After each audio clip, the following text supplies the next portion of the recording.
Good evening, everyone, and welcome to this meeting of Standing Committee on Strategies and Public Policies. So, tonight, in principle, it will be mostly presentation on the budgetary process from some of the agencies with whom we do business. Our first representative for tonight, who will make a presentation to the uh, for the Cardiac Regional Policy Authority, is the responsible for finance, Nugget Jamla. I just introduced you, so you do your thing. So let me turn on the micro. Thank you. Thank you very much, Your Worship and Councillors. My name is Nagesh Jamla, and Treasurer for Kodiak CRPA.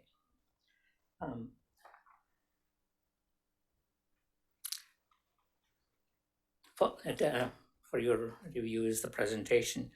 Total request for 2022 budget we're asking for is 14.3%, and I will go through the detail and breakdown. The biggest increases is related to the salaries, which is $2 million. That's all to do with the union contract that was settled since 2017. Every year we have been setting up in the budget process 2.5% for each one of those years, 2017 to 2020, based on the information provided by the central office of the RCMP. However, the union contract has been settled for a lot greater than that one, which created a difference, which is around 8.3% that we did not set up over those last 5 years, plus the increase that is granted for the 2022. That's all automatically comes through the budget process. That's resulting in the $2 million. 1.4 of that is related to the back salary increases, and the $800,000 is related to the new salary that's going to be granted in 2022. And the second item is the reduction in budget of $300,000. That's related to, we have moved $158,000 from the RCMP to the municipal portion, and the other $144,000 is related to the operational and maintenance, actually going down. Third item is the fuel costs are going up, and fuel prices are going up. So as a result, we're asking for $244,000 increase. And the other biggest item is the indirect cost. As a result of the salary increases granted and other expenses, it's increasing by $1.5 million. 456 of that is related to the pension expenses, because we pay a percentage of the salary, a higher salary, and higher percentage of benefits we're using. And $1,184,000 is related to the divisional aid payment.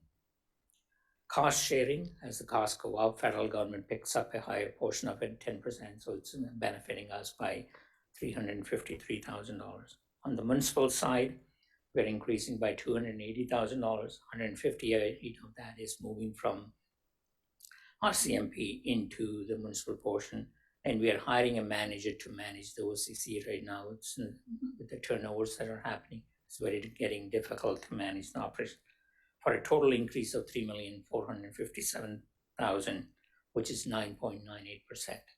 The other big item that came about is the superintendent has explained at the tri-community meeting, the SAL mitigation process. This is all related to the salaries, janitorial work, and decommissioning of the SALs of $1.5 million, for a total adjustment of 14.3%.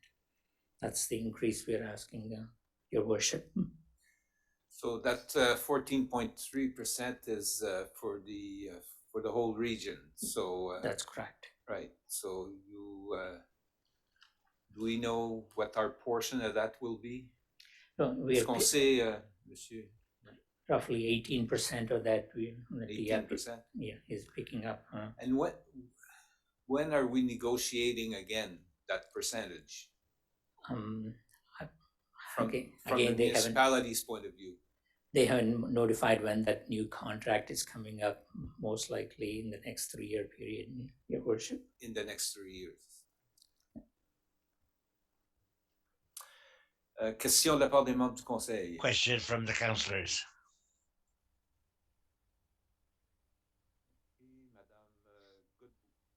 Ms. Goodboe, thank you.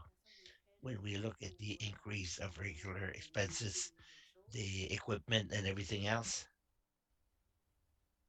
do we consider the equipment and whatnot when we talk about increase?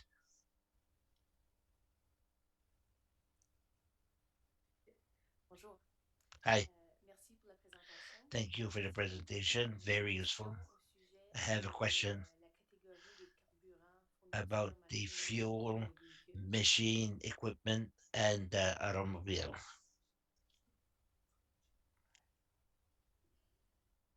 Help on the way. Help is coming.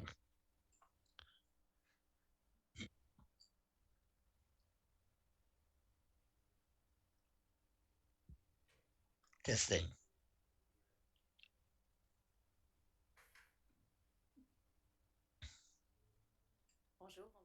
Hello? Let's check. Is it working? Can you hear me? My question has to do with the category fuel, machine, equipment, the 6% you're talking about. In the intention of the ICMP, is there efforts to try and change the vehicle towards electronic vehicle? Is there any chance that that could happen? It's all handled by the central office of the RCMP. They do procurement throughout the entire Canada. So they are looking at options, but it probably a few years away from getting to an electronic vehicle or combination of that. However, we do get a discount at most of the fuel pumps across the community. We negotiated because RCMP is a bigger buyer, so we do get a discount on the fuel prices. Merci. Thank you. Mr. Boudier. Merci, Monsieur le Maire. Thank you, Worship. I have a few questions regarding, and it's more for information purposes. So when I started to look at the budget and when I saw 14% increase, I'm saying, oof, the sustainability of such a growth as a municipality and as citizen to have that year and year, it would be for maybe for long term for a city to look at more than 1 year budget and also from forecast budget, so we can better plan ahead. So when I looked last year, and I'm not sure how does it work in terms of the budget itself. So when I look at last year when you came and presented, why would it not be the same budget? Because it differs the numbers. Do you amend during the year and then after forecast? So you're looking at the 20. If I look back at the presentation that you did for us last year on October 2020, like the paid allowance were different. There's a little bit of discrepancy in the numbers. So I was wondering, like, why, like, was it meant, like, is it normal, or I'm just trying to figure out how does it work, the budget? Or My apologies if the budget has changed. It should not have changed. Other than small numbers changing, big numbers should not be changing. okay. So yeah, it was more in terms of pays and salary. I was trying to do some comparable. So like you had like 17 million, and the budget that was proposed, it was 18.6 something. But that's, you can, anyway, that was a question that I had. The other question is, last year, and a lot of the members are new, you had proposed, and we, I guess, implement also with the new 147 staff members. And based on that, there was a lot of saving in overtimes, and you had a lot of criterias, and you were supposed to adapt and come back. So how is that strategy that was implemented last year with the 144 is going right now? Are we seeing positive trends? And where could we find those saving with an increase of 14%? Overall, it is working. it's not working 100%.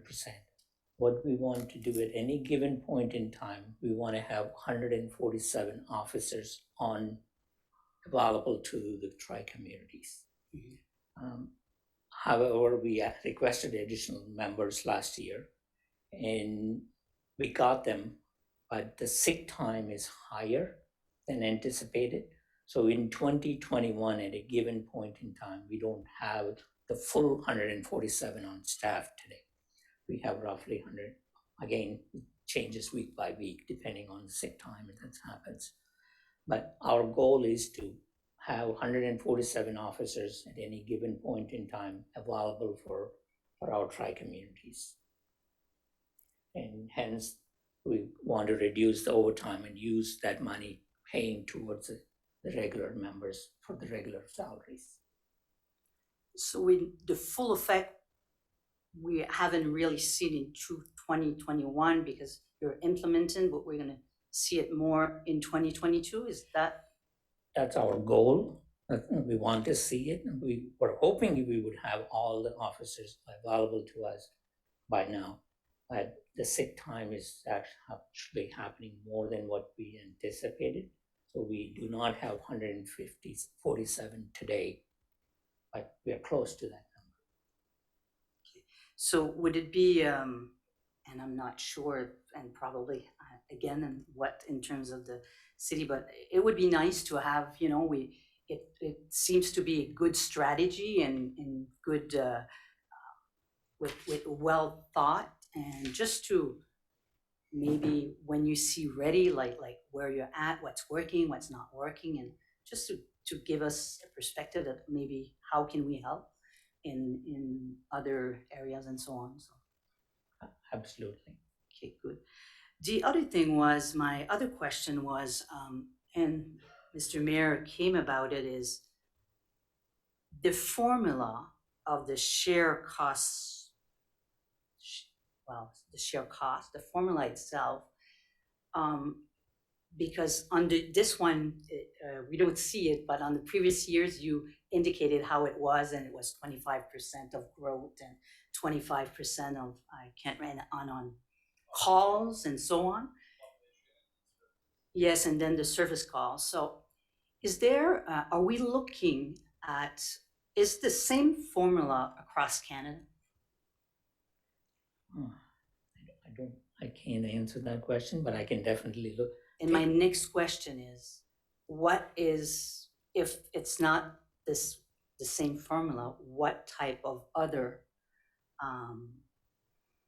solution or other cities are using as cost sharing with assist us? Because when we look, for me, when I look at the calls, what calls does it really equals to the same amount of service? How a criminal, and big investigation of the real cost of the toll. So that's kind of where I was going with that, is to look at, and we will in the future, so to look at, the, not also the cost sharing, but the formula itself. Is it working? Is it real to what we're the service rendered? One clarification I want to make, that formula is only used between the tri-communities, how we share between RC, whatever RCMP charges is the total amount. Yes. So in order to compare with Okay. another community, we need to see a same sharing process that's available in another community to look at that and how it's working across Canada.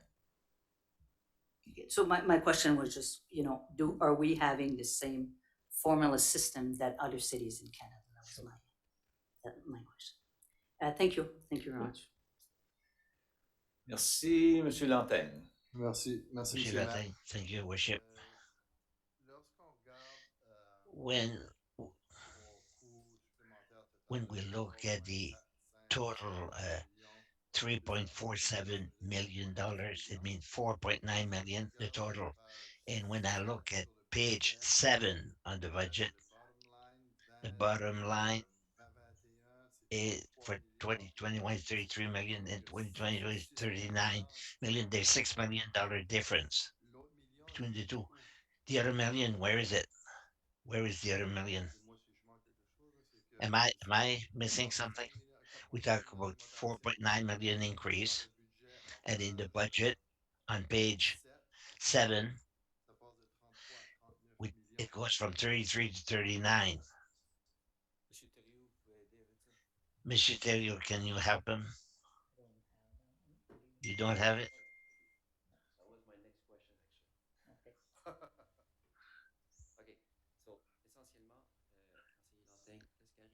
Councillor Latte, what is happening is that the increase of 14.31% is not exactly correct.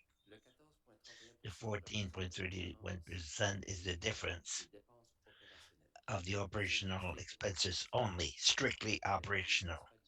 But in a municipality like ours and like the ICMB, there's a surplus that you put off the following year. So 1.5.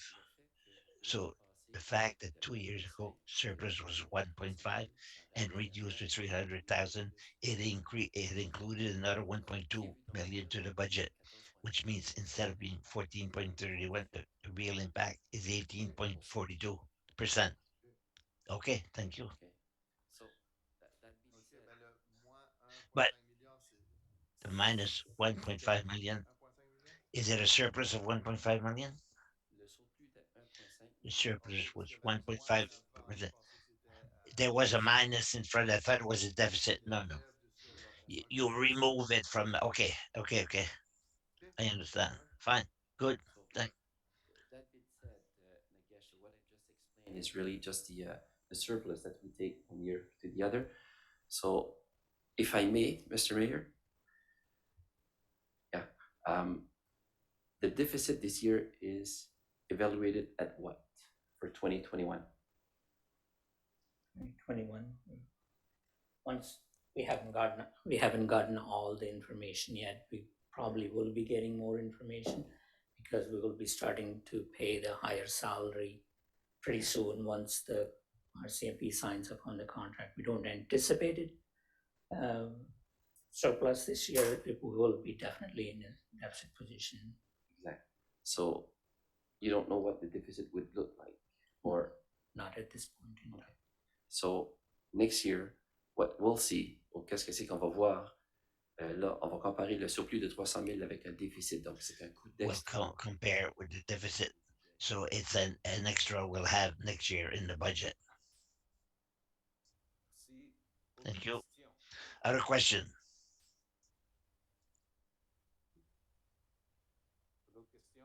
No other questions?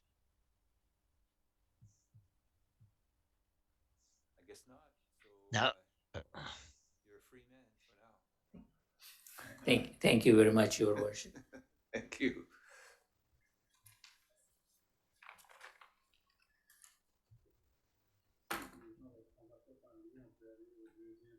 Oui.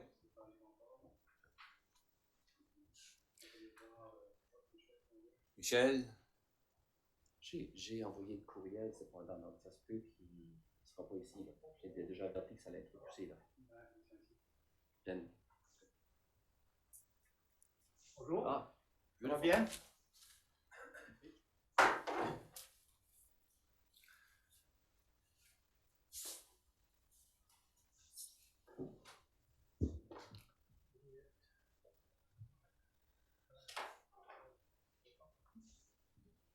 Est-ce que notre présentation est à l'écran? On va aller. J'en profite pour commencer parce que We have several slides, so I just want to set up. I want to thank you for the invitation. We're happy to be here. My name is Michel Desjardins. Can I remove this? Once you're at the mic.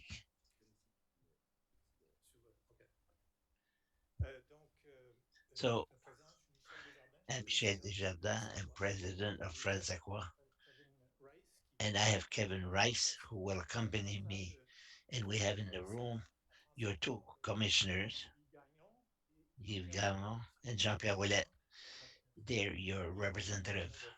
Yves and Jean-Pierre, thank you for being here and to witness this outside in French. And Kevin will make it in English. his presentation in English.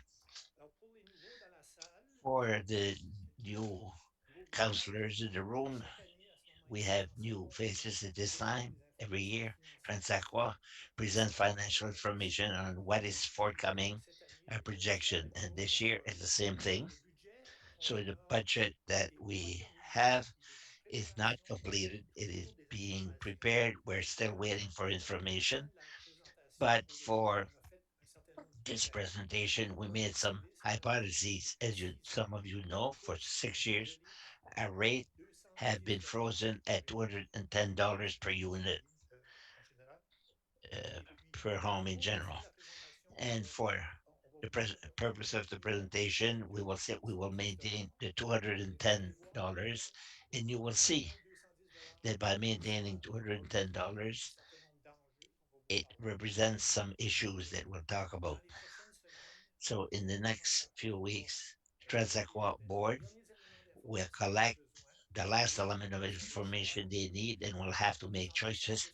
And tonight's presentation, we hope, well, you will give us feedback and that we will be able to consider that feedback in our final decisions. So we always like to talk about our vision. So being a steward of the environment, the economic development, the quality of life, the city of Moncton, Dieppe, and Riverview. Our mission Transaqua is to collect and treat the waterways in a viable way and protect the environment. We've established some priorities for the year 2022, and the first one is to assure a rational while guaranteeing some convenient service. It was frozen at $210. We also have a project of energy practice. The staff will work on a feasibility study, a turbine treatment. We have a plan to develop an energy management system. That also is a project to allow us to maximize, optimize the use of our energy in Transaqua. And we also have a project of certification, a lab certification. We've been working on it for some time, and it's, I hope, to complete it in 2022. In 2022 or so, we keep on working on communication. I don't know if you've heard in the last year, we've put an emphasis on the idea there's only three things that must be put in a toilet. Number one, number two, and the paper, the toilet paper, plastic, oil. Toilet is not a garbage collection, and that's a message we're trying to put through so that the system will work. You must have heard of the oil overflow. It was a serious problem.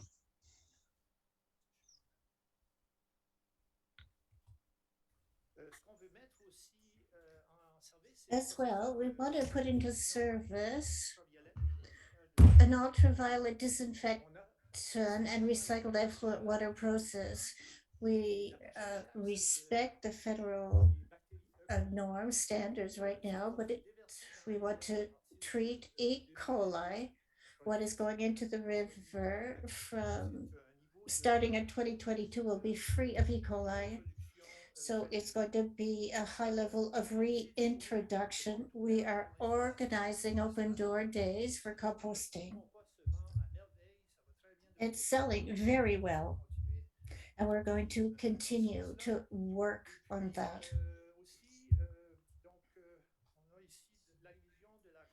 We're revising the compost toilet design. You've read about it, of course. And we're going to look at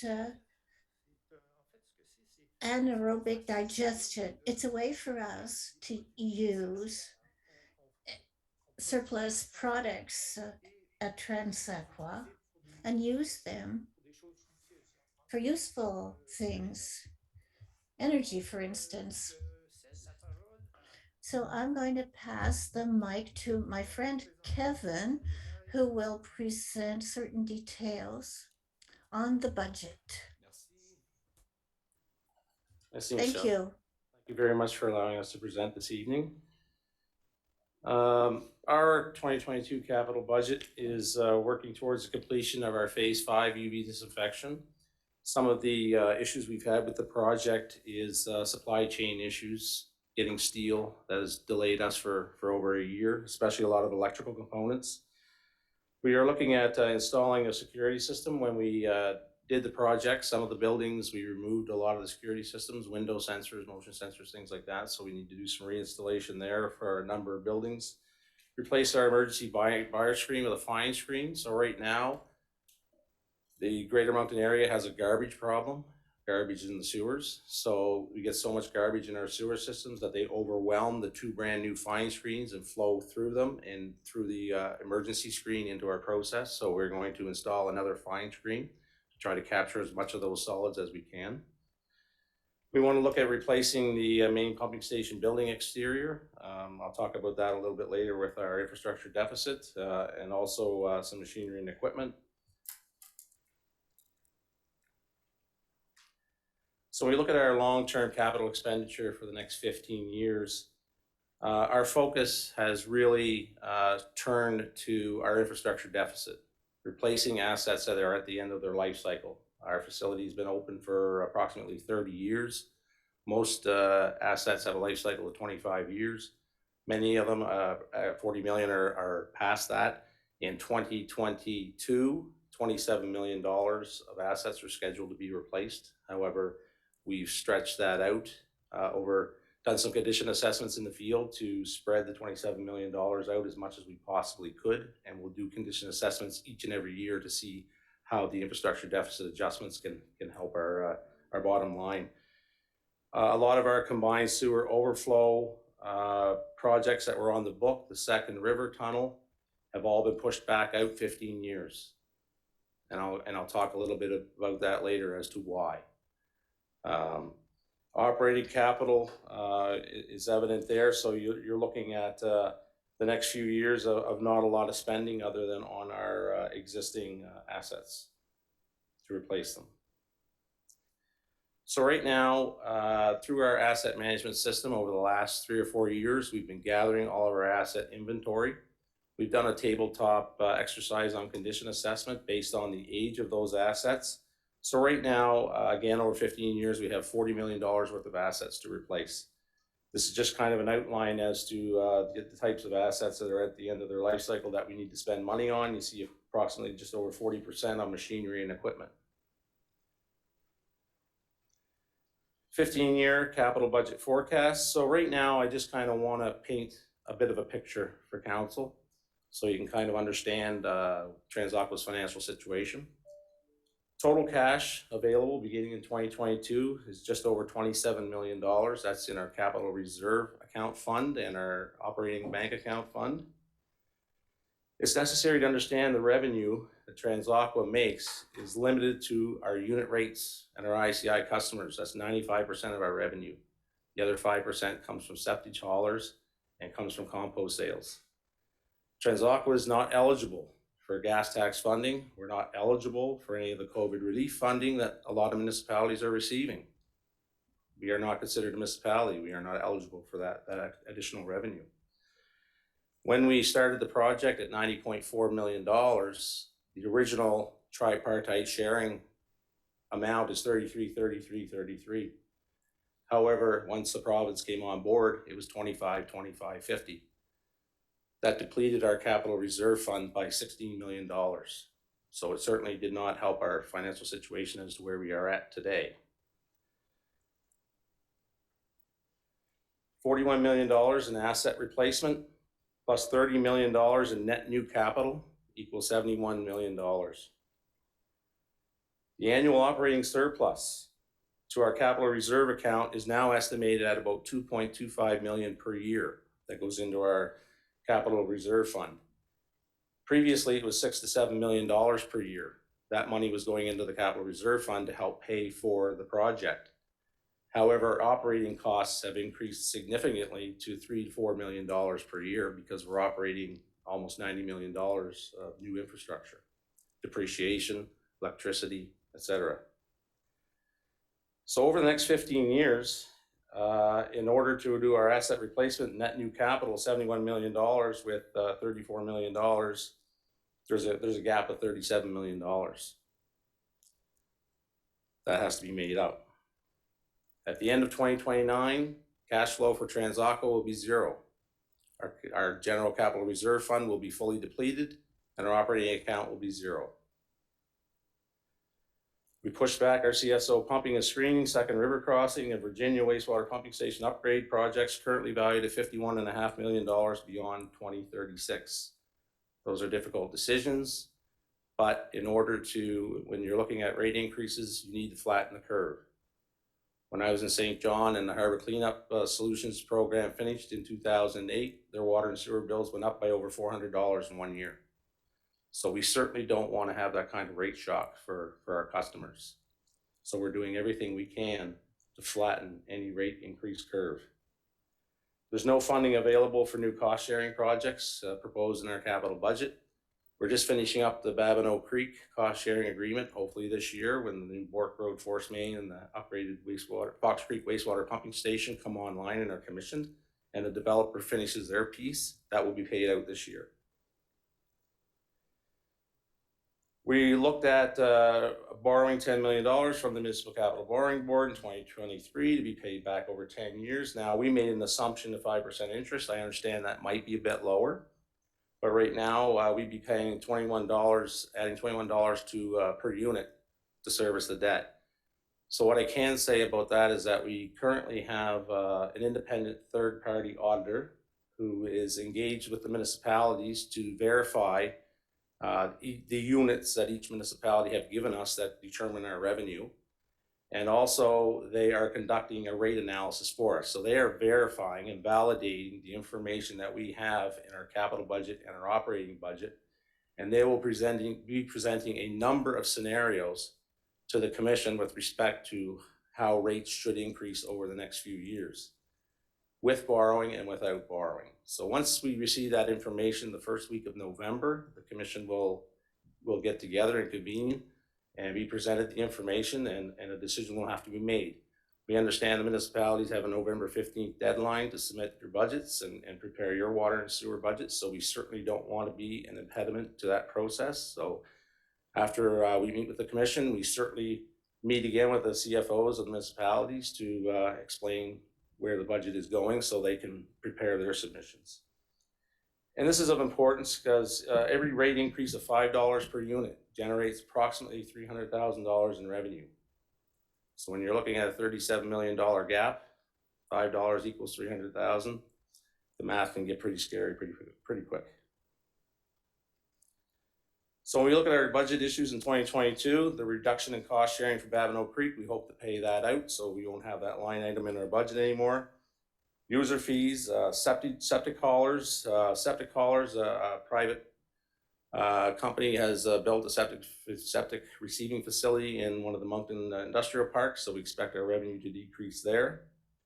We've also seen a $100,000 reduction in revenue from our ICI customers. Mainly, a lot of the hotels haven't been operating in 2020, so their rates haven't used very much water, so we're already losing $100,000 in revenue. Bank account interest, we've been cashing out our GICs, putting them into our operating account to help pay for the project, so we're losing out on a lot of interest income revenue from those investments. And project grant funding is going down because we are getting much closer to the end of the project. So when we look at our decrease in annual operating surplus that I mentioned before at $210 per unit, you can see where we were between 6 and 7 million, average of $6 million from 2014 to 2017 when the project actually broke ground and began construction. You can see the operating surplus has decreased steadily since then.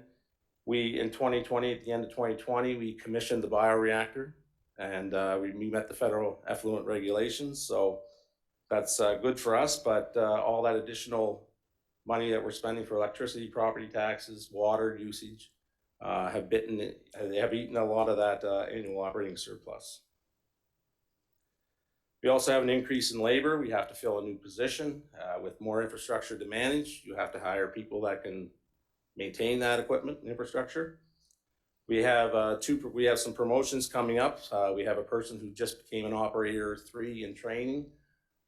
He's going through his certification process. We are now a Class 4 wastewater treatment facility, which is the highest level in Canada. We are the largest wastewater treatment facility east of Montreal. So we want to have skilled personnel, professional personnel in those positions at the highest levels possible. And in order to do that, there's compensation that goes with that. We have 2 management positions. We have our Director of Operations and Engineering, who is also the project manager. We have our operations manager, who's also the construction manager. So over the last few years since the project, a lot of their time salary has been charged to the project, which we've been compensated, we've been paid back through the project funding. That project now coming to an end, a lot of their time is now focused back on operations. So you'll see that change for their salary going back more to the operating budget than the project budget. We will still continue with preliminary designs for the main pumping station equipment. Those pumps are very large pumps, very large motors. They need to be designed properly. They're 30 years old. So if we're going to replace them, we need to make sure that the existing conditions will be suitable to handle replacement equipment. The CSO pumping and screening at the main pumping station will also be doing that at the same time. And the Beaubassin wastewater pumping station upgrade is on our list to do a preliminary design. As we mentioned, a turbine feasibility study. We expect to partner with NB Power on that, like we did with the wastewater heat recovery project and the solar power feasibility project. So we will engage NB Power to look at this type of study to see if there's any opportunities to reduce our electrical use. This it's a little small here, but just basically it's our revenue and expenditures. So it shows our revenue will be $2 million more than last year. That's respect to the grants for the project. We're looking at compost department expenses being decreased, administration being decreased, and our surplus before government funding will increase a little bit in 2022. Our operating surplus right now showing for the project was $8 million. Here just breaks it down to show that we have $13 million more left to spend on our upgrade project in 2022. It shows the money that we're going to spend on the main pumping station, about $250,000. We look at our operations. Right now we have green energy projects, $500,000. We were going to move ahead with the wastewater heat recovery. We received an engineer's estimate that it would be about $600,000, but when we went out for quotations, it turned out to be $1.8 million. So at $600,000, the business case for doing a wastewater heat recovery system was break even at best. The main benefit of that was the environmental benefit of reducing our carbon footprint by about 25%. However, when we did go out for pricing, and it came back at 1.8 million, which was 1.2 million above the engineer's estimate, we said, no, we can't do that, not at this time. So instead of doing a green energy project, we actually will have to spend about $1 million over the next 2 years to repair the primary clarifier decks. When phase 1 and phase 2 was done by another general contractor, we received very poor quality. The life cycle on those primary clarifiers is about 60 years. However, because of the deficiencies, the poor quality, we have to reduce that to about 15 years, which will end up, maybe they were the low bidder, but the overall costs over the long term will be much higher. We had three pieces of concrete fall off the primary clarifier last week. Where they hold the handrails in, a big chunk of concrete fell out. It's probably about this big by about that big. So we have some serious work to do to repair the work that was done by the previous general contractor to the tune of about $1 million over 2 years. And the rest of the budget, about $12 million, is focused on asset replacement, our infrastructure deficit. So with that, I would be more than happy to answer any questions you may have. And the chair as well. Alors, question de la part des membres du conseil. Any questions from councillors? Madame de Boutillier. Madame Le Boutillier. Thank you, Your Worship.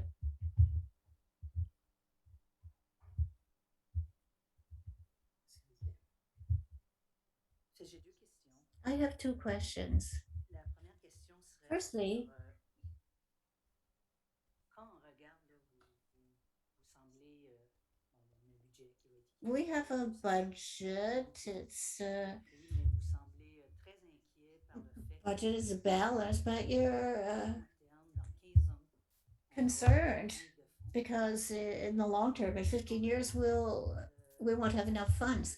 But if you look at the cash flow Jusqu'à 2025, on voit une to 2025, we see an accumulation of $42 million in the coffers of the corporation. Ça va être intéressant de voir à long I would like to see le travail que vous voulez faire, c'est what the work you wish to do is how much money d'argent la corporation to increase the units. How much surplus will the corporation have before starting it? Because it's going to be the citizens that are going to pay the cost. si je veux There's a middle ground between two. If I want to buy a house in 15 years, do I need the money now or in 5 years? We need a balance. un ballon et c'est sûr que nos gens au niveau And vont with certainement respect to finances, moi quand the three municipalities will look at that because when I look at it, I don't really understand the complexity. And congratulations, because un système we know we have a system that is the state of the art. défi parce que nous sommes toujours I know there are challenges. ça pour moi qui est So for me, when I look at that, millions dans les coffres. I keep thinking we have 42 millions in the coffers, and Bonne position. I wish our city would be in such a good position, but we still have a few million in reserve. With respect to the units, how? Lorsqu'on va à la page 25, je me demandais juste When you go to page 25, je vais juste aller là. I'm going to that now.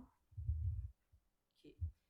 Fait que à page 25, On page 25, on dit que les unités you say that the units, prévision que la ville de and there's a forecast for the city of Dieppe that increased 55 units.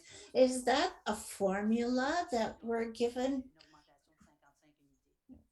or the budget says that there's an increase of 55 units? Is that to balance the amounts? No. So the city of Dieppe has increased 55 buildings since last year, and Moncton reduced to minus 745. I was wondering how you calculate this. Perhaps our treasurer can help.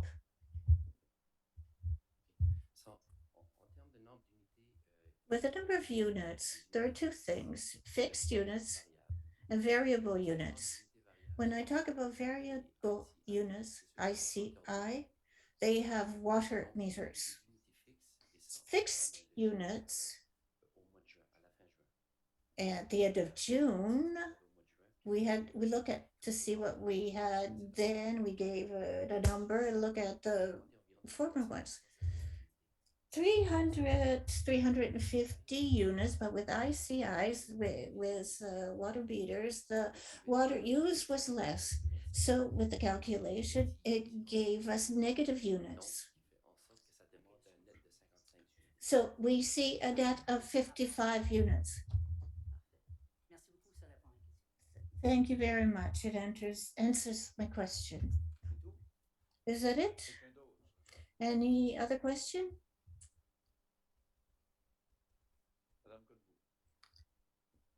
Madame Godbout. I have a comment as being a new counselor. I'm learning.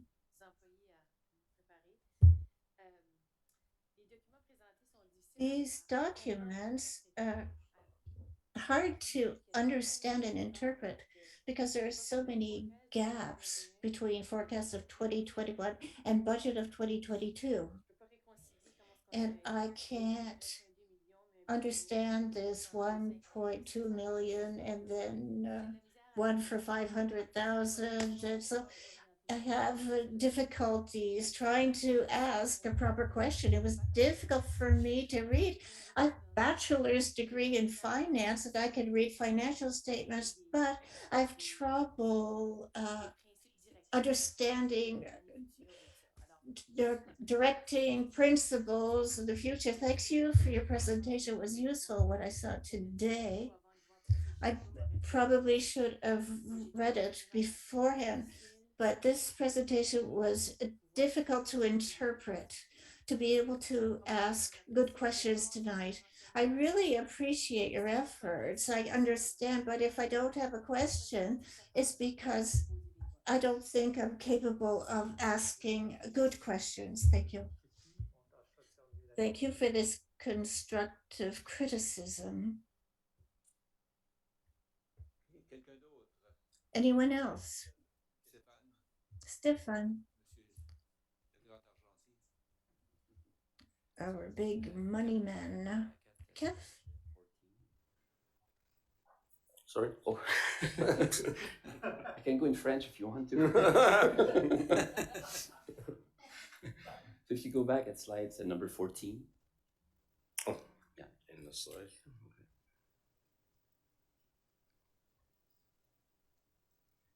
Okay, so what I'll talk about actually will pretty much answer also the question or the commentary that Conseillère Leboutier had earlier. There's a concept here that has been missed. We tried to make that clear, but and when I say we, I'm talking about the three treasurers of the cities, and I do not agree with those numbers.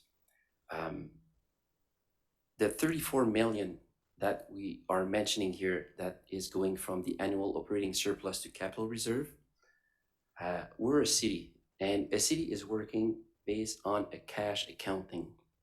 The 34 million comes from a public sector accounting rules. Therefore, let's put it this simple.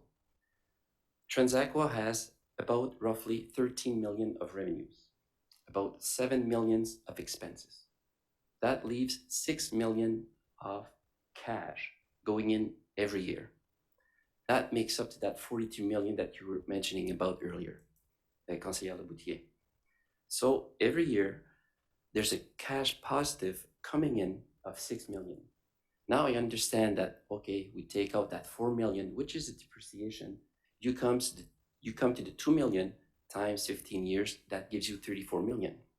But 6 million is coming in every year. Therefore, that money can be split in two, meaning that, okay, take 2 million times 15, that's your 30 million of new capital assets. But then if you take it, the 4 million coming in every year times 15, that's 60 million of money that you receive that you can put towards the asset replacement, that is for 41 million. Just doing that, you have an extra 20 million of asset replacement or cash flow, positive cash flow based on the asset replacement. That 20 million plus the 20 million roughly that we have currently, that makes up the 42 million that you were referring to. So what the treasurers has been saying is that essentially the depreciation can be used towards the asset replacement. And that's what we have been doing the cities. So it's not fair to say that we only have 34 million to put in cash. We actually have close to 100 million going in cash in a capital reserve. So what we're saying when we do this is that what we're calculating in this number is that depreciation is not on paper only. It's money in the bank account that stays to replace our assets. We're not there, like we're debt free right now. So everything that we do with respect to depreciation when you go to replace those assets is that you have the cash in the bank to pay for them. That's the concept. So it's not a paper exercise that it's just on paper and the next year it'll come around. But our operational costs are going up significantly with respect to the amount of bark we use. We're producing 30% more biosolids than we did in previous years, and the bark is very expensive. We're increasing electricity, operational costs, hiring more people. Our costs, property taxes are going up much higher. So there is a depreciation in that operational surplus that goes down, but also operational costs are quite significant as well. So that's our approach, is that when we count that forecast that goes forward, takes the depreciation with it, it's in cash. And when we have our third-party independent auditor come and verify all this information, if we do get into a situation where the commission decides to borrow money from the Municipal Capital Borrowing Board and adopts that philosophy of depreciation on the books, not depreciation in cash in the bank, then we'll start to see a much clearer picture as to what Stefan had said, but we are not in that position yet. However, the commission will receive that information at their next meeting once the independent auditor has brought those options forward to us, is the best way I can explain that. I think we're having a similar debate to the one that we had last year, so I don't think we've progressed a whole lot in that respect. Est-ce que il y a d'autres questions sur ce sujet? Any other questions on this subject? Madame Turgeon of Roy, excuse me. Thank you, Your Worship. I'm in the same line as Councillor Godbout. I have no training in finance. So I'm wondering, because we talked a lot about long term and we won't have enough funds. You spoke briefly, but forms of revenue, I know you have a composting program. What are the other sources of revenue rather than subsidies? I'm new and I'm trying to learn at the same time too. Right, so our composting. Le compostage pour la stratégie de biosolide, vous voulez garder le modèle statu quo, c'est de produire du compostage de haute qualité et le donner gratuitement au public. Quand on fait un cas d'affaires qu'on a fait en 2018, on aurait pu couper nos coûts par 3 ou 4 millions par année après dans les biosolides et les envoyer à un composteur externe qui ferait le travail. And we truck it away. When we do that, we no longer control our destiny. Fredericton has been calling us regularly, asking about our composting model, because the disposal fees at these facilities can go up relatively quickly unannounced. The commission decided also, when you do composting, it's a huge carbon sequestration, which is a huge offset to our carbon footprint. So it has advantages there. But is it cheaper to truck it away? Yes, absolutely cheaper. One of the things we're looking at is anaerobic digestion in the next year, and that anaerobic digestion reduces significantly the amount of biosolids that we would create. Do we know what it looks like on the other end? Is that material after the anaerobic digestion? Can you still turn it into compost? We don't know yet. What's the cost to do that? We don't know yet. We have to do all the business cases. So we need to find out. That's why we want to explore that next year. We're always looking for opportunities to make things leaner. Our septic haulers, they bring in septic waste from all 3 or 4 counties and bring it into us. But our revenue is going to decrease because there's a facility now up and operating in Moncton who is also doing the same thing. But what I would argue is that septic haulers in the past, the type of material that they bring into our facilities it's very hard on the equipment. It comes in a lot thicker than it's supposed to be. Prior to us having our septic receiving facility during the upgrade, the old system was breaking down twice a year. We were getting revenue of $250,000, but we were spending over $200,000 a year in repairing our mixers and cleaning out the process from that mess that was coming in from septic haulers. We couldn't tell exactly what septic haulers were bringing into our process. It was very much an uncontrolled issue. We started randomly testing some of the septic trucks to see what they were bringing into our systems, and we had some conversations about some of the things they were bringing in. It was more industrial waste than it was septic waste. So it's a police, it's an enforcement issue on our end as well. So with our new septic building, I can say that our operating expenses have decreased significantly because, and our revenues have increased a little bit because before the septic haulers were on the honor system. They bring in a full truck and they might write down the tag, it's only a half a truck, and we bill them for a half a truck. But right now we have a flow meter that comes in and everything's carded, so we're generating revenue that way. But we are going to lose more revenue to this private firm in the Moncton Industrial Park. We just don't know how much or what that impact will be yet. Okay. I have another question, a small one. Une de vos priorités était la révision de One of conception de your toilettes priorities is a good Est-ce que c'est compostable quelque chose toilet. qu'il y a sur les chantiers? Is that a toilet Qu'est-ce that que you vous have allez en on the installer? trail? Do Donc, you c'est pour plan la to révision install des more? When you say you're reviewing that, what do you mean? So right now we have 8 compost toilets along the riverfront trail. None of them are functional as compost toilets.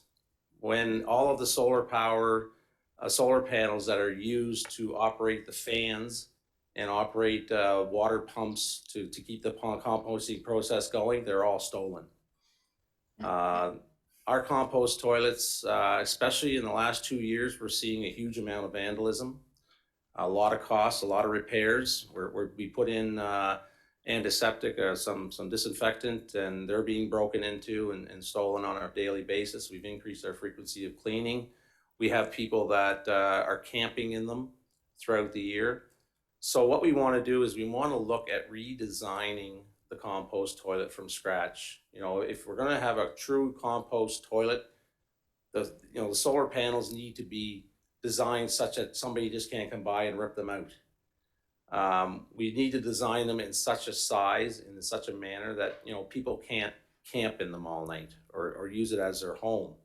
We don't know what that looks like, but what I propose to do is meet with the 3 municipality recreation and parks departments in the next year when we're ready to start the design and start talking with our partners to find out what issues they've encountered, what's worked for them, what doesn't work for them, and make sure that we come up with a design that is sustainable and hopefully vandalism free for a number of years, although that always is a challenge for everybody. Perfect. Thank you, Mr. Rice. Merci. Thank you. Autre question? Other questions?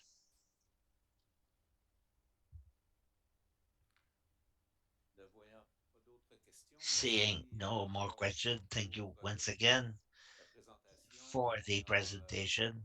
on comprend qu'il y a We d'autres understand that changements à venir there are more changes to dans le come budget. Alors, on the budget. On vous tient au courant. We'll keep you informed, and Attache beaucoup d'importance au we partenariat put qu'on a a avec lot vous. of importance on the partnership Vous that we différer have si with vous you. avez de l'information additionnelle. Merci beaucoup. And if you need more information, we'll give it to you. Thank you. Good night.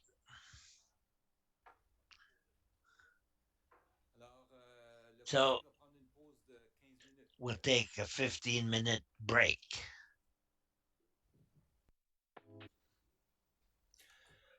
Alors, rebonsoir, excusez So pour good tous evening délais, again. nos Sorry for this m'excuse brief delay. particulièrement à nos I milliers apologize de to our millions and millions or thousands of outside people tout who cela. are listening to us.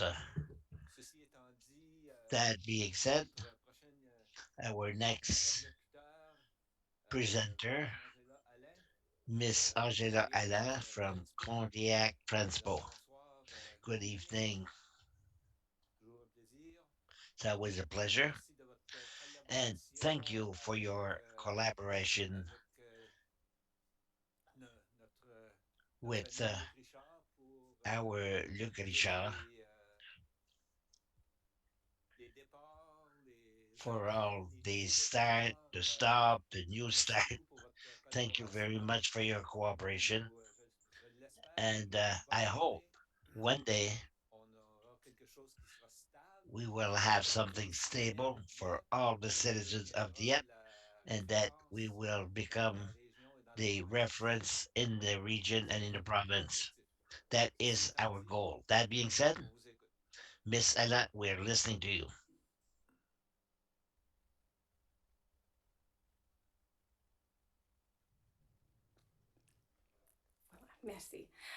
Bonsoir, Monsieur le Maire. Good evening, Your Worship. Bonsoir tout le monde.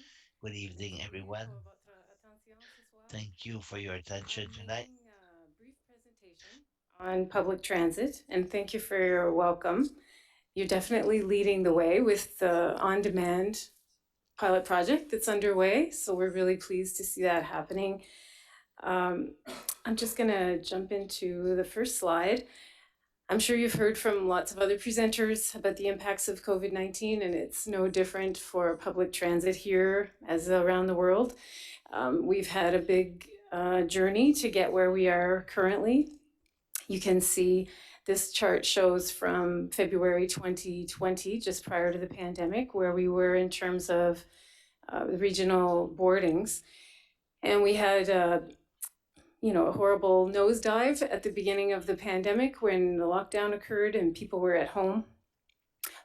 And then things started to progress earlier this spring, around approximately April, when we moved from red to orange and then orange to yellow. Now we're in green.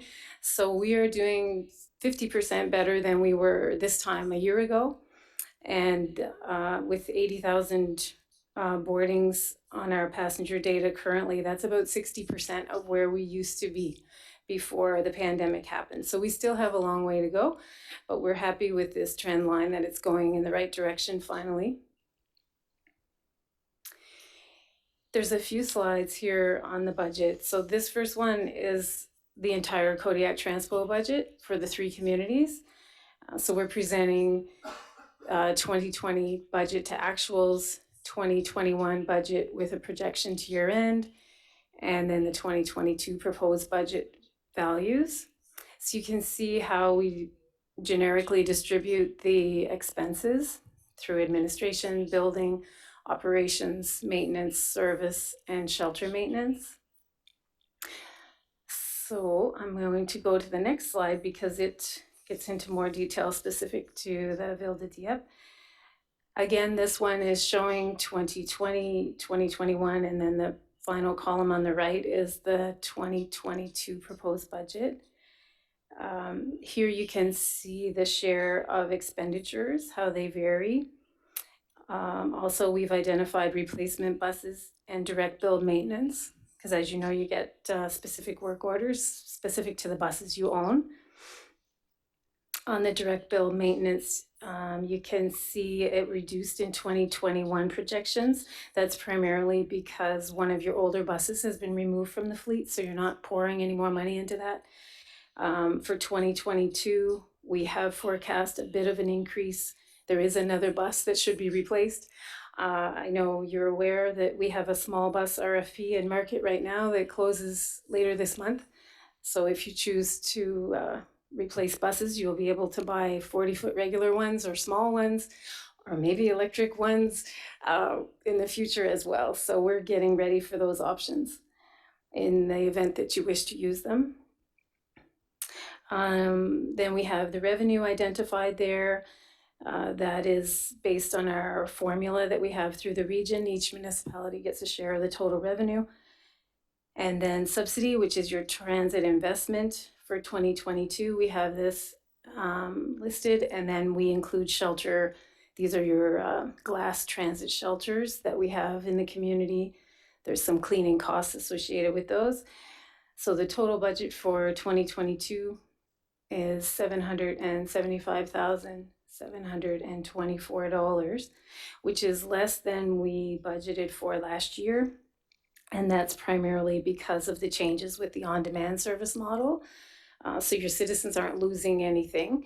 It's just a different way of delivering the same service through transit bus for our part and your taxi or other service providers for the other parts.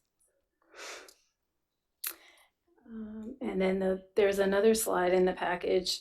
This again further details how our expenses are divvied up amongst different areas, but it's a bit repetitive on the totals from what I just described. So I don't think I'll go into a whole lot on that particular one, and I'll leave it with any questions that may be at this time.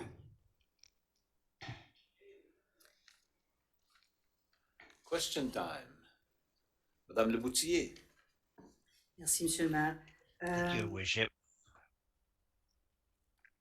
D'année en année, From year to le year, budget est l'actuel. Est-ce qu'on est prêt? the budget is actual. Are we close to the forecast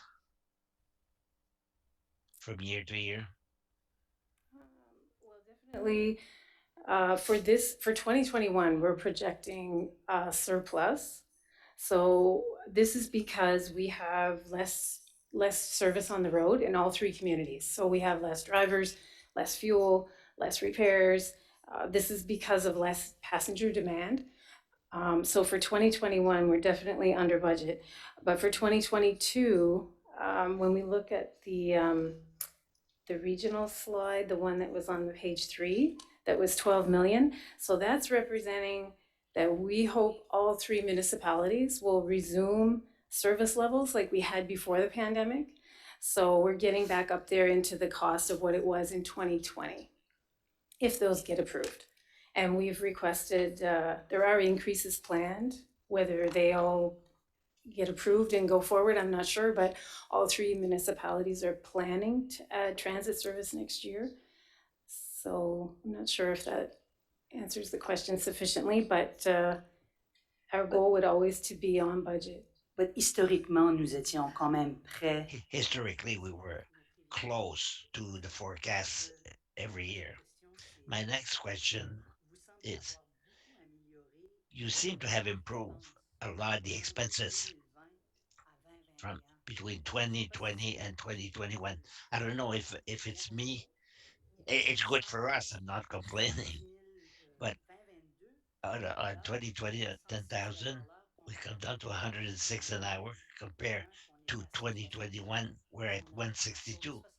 We saved $62 an hour. Well, what is the reason we don't have the financial statement? So what's the reason for that? No, that's a very good question. So one thing that's driving that is the service level. So with increasing the service next year, we would expect more passengers, just like we do for all passengers in Riverview and Moncton. As we increase service, we'll have more people come back. So they travel in all three communities. So when we forecast the revenue, that's helping. The revenue forecast for 2022 is higher than 2021, and it's helping to offset those expenses more so. So that's why the cost per hour is reducing in 2022, because we expect the passenger demand to increase. So Moi, quand j'ai fait le calcul, là, c'est seulement les When I dépenses. made the calculation, it's only the expenses. There was no revenue. I only took the 1.2 million divided by 10,000 and it gave me 106 compared to the other one at 162. So I said, well, somewhere there's an improvement, but and we must have been more efficient than in the past. Anyway, COVID was a factor. COVID helped us. I'm talking about the 2022. We're reducing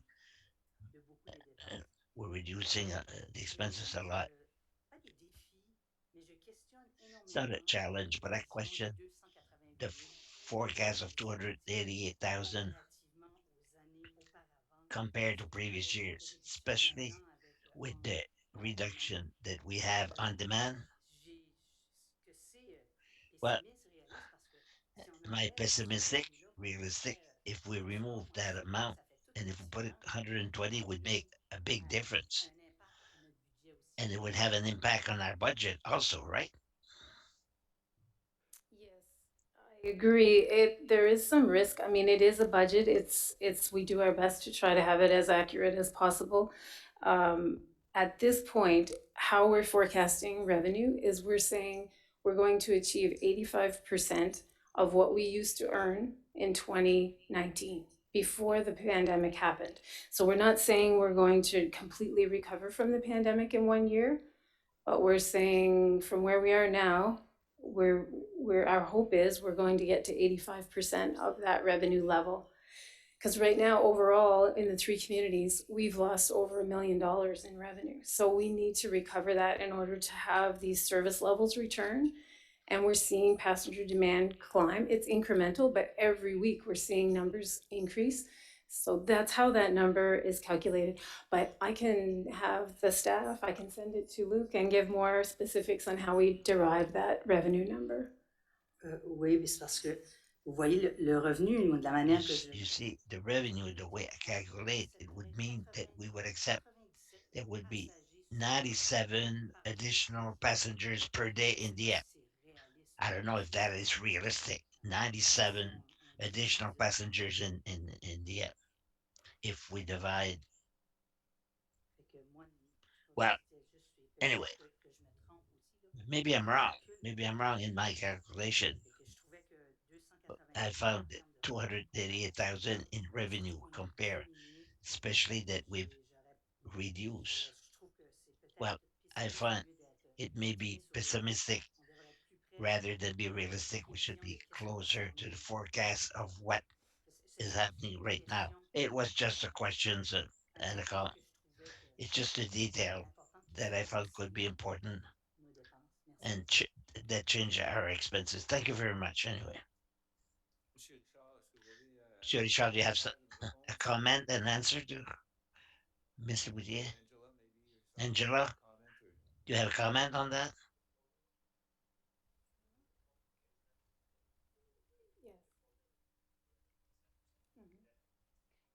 Possible.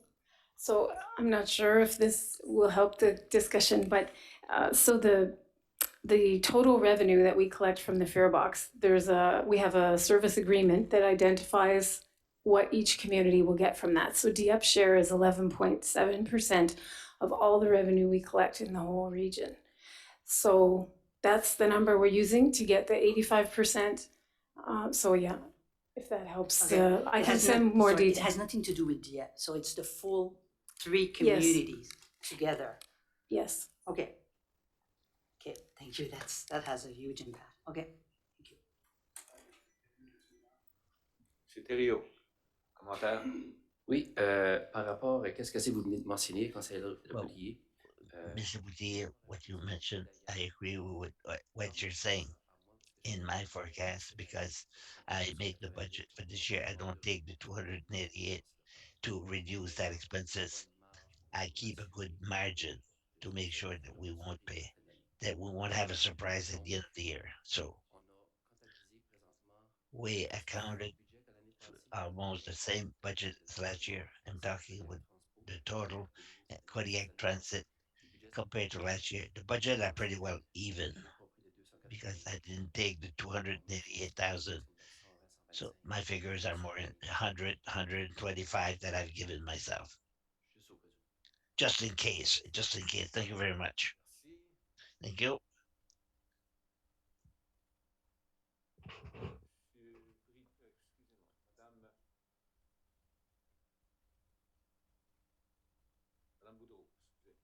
Ms. Boudreau, your worship. My question had to do with the replacement of buses. I'm trying to understand. I'm new on the council. 23,500 that was planned on the budget, and we decided not. Well, one bus was removed from the fleet, but we were talking about small buses. Is it in these budget eventually in the budget 2022 that this will? Where is it? So that's a very good question as well. So the 23,000, that's back in 2020. So the numbers that are much more relevant, I think, were about $5,000 a year for replacement buses. So Dieppe had 4 buses, now has 3, but the intent, I believe, is to go back up to 4 or more. And so when the 3, right now 2 buses, for example, are assigned every day on weekdays. and on Saturday. So if one of those happens to be in the shop, then another replacement bus comes out and does that. That's basically what this line is. It's just an insurance to make sure you have a replacement bus supplied by Moncton's fleet. The um, replacement bus itself would be in what I would call the capital budget. Is that so? It is not included here. I'm not sure the staff would bring that at another time. Next week. OK. Parfait. Thank you. Merci. Merci. Thank you, Monsieur Boudreau. Monsieur Boudreau. Brido, sorry. Thank you, Worship. Miss Ella, you mentioned that you lost about $1 million in revenue because of COVID. Were you able to get some money from the federal to compensate your loss? Yes, thank you. Not for 2021, not yet anyway. There are some advocacy efforts for that, but in 2020 we did, yes. We already had made a lot of changes. We had already laid off people, but any residual amount that we couldn't cover was compensated. We got about $400,000 from the COVID-19 operational fund that the federal government provided for specific to public transit. Thank you. You're welcome. Merci. Quelqu'un d'autre? Thank you. Anyone else? I don't see any lights on, so I guess you're off the hook. you're off the hook. Thank you very much for your Merci. presentation and have a good evening. Thank you. Bonsoir. Maintenant, on va inviter nos Now we'll invite our colleagues from Expansion Dieppe. l'étudie assez fort. Did I say it loud enough? Donc, ça commence à bouger. I see that it's moving.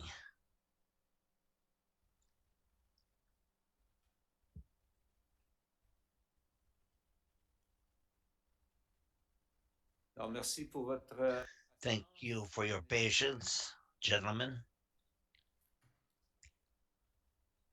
Monsieur Godbout. Monsieur Godbout, good evening. I can remove my mask. Yes? No? Well, let's try to entertain.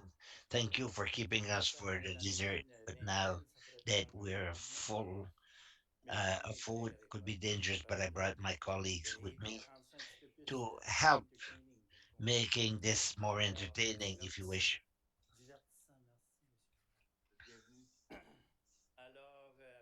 So I have Guy Lejar and Robalado, two directors, and we have a member from the board of directors who's listening to us virtually. And I also thank all the volunteers who are sitting around the table. People have received the material that I'll be presenting tonight. So just to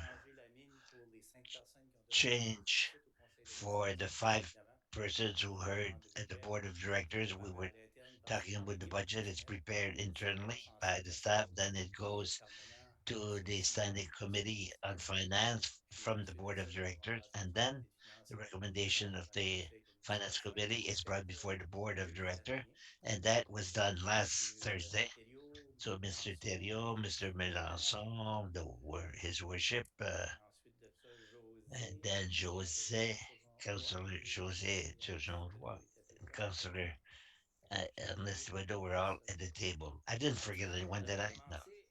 So first of all, let's immediately go to the strategic planning. To do that, I'll ask my colleague Guy, who's the expert in that field, to go through that section for us. Guy?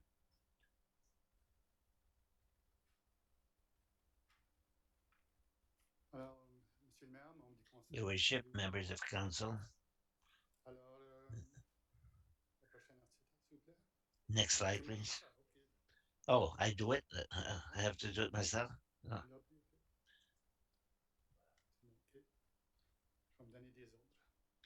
I'll give myself some orders. You see, before we start a strategic plan, the exercise is to identify our values and benefits. And we did that by having consultation with different partners. And here is what we took out of it. What you see is true. The assets of strategic and different sources, development for the organization, expansion, the app have been able to identify what make it unique, distinctive in its ecosystem. We are considered the strategic partners of business and investors. This means we are the door of entrance for the bearers of project wishing to invest in the city of Dieppe and acquire a property. And on top of offering an order of qualified service that correspond to the need expectations of the business population. Secondly, we're considered as an agile, innovative organization working for the population of the app, being able to detect development opportunities and putting it together between business to twin different projects and a culture of continued innovation to meet the expectation of the future for the customers and play a role of visionary by implementing a mechanism and innovative tools with the creation of the CRID, the Innovation and Research Center in Dieppe, and through a twinning that is done in order to guarantee the increase and stabilize things. And finally, a facilitator agency well equipped in the ecosystem will see a role that is installed in 3.0. We don't only sell property, we do economic development and community development. You see on the next slide, this is the pyramid, but economic development is similar to this somewhat. So when I was talking about 3.0 economic development, there's 1.0, 2.0, 3.0, 4.0. The first one was naturally to develop the activity zone within zone one. And also number two is to accompany the businesses. Number three is an officer of network, and four is really at the innovation level. And we see the innovation of the organization with the innovation of the services. So in 1973, at the time, it was the Dieppe Industrial Park, and it evolved in 2002 when it became the economic development of Dieppe. And then in 2013, when Expansion Dieppe was started, but in the year 15, a new strategies, the uh, new organization continued with its improvement, its development. As for the vision, so the vision of the organization has a vision of 5 to 10 years that we are strategic partner of the business and the ecosystem expansion. Dieppe contributes to make of Dieppe a prosperous city that is welcoming. The organization sustain the territory to retain the talent of interprovincial investment and international investment. Also, the added value as well as a multidisciplinary character allow it to support the increase of the strategic economic development and to help the local economy. Special Dieppe contributes in the reflected and a good sustainable development of the area. Special Dieppe has become an organization referred in the development in Eastern Canada. So also over a period of 10 years, it's more or less our third strategic plan. So amended plans all the time. It's easy to have a vision, but it's important for a strategy to be able to change it. Our mission to work together with developers and strategic partners to favor a diversified economy, showing a sustained increase. By the way, it's the same as it was in the last strategy. It didn't change. Our values that are close to the one of the city. The excel is to excellency, is to work with integrity and to open on the world to live.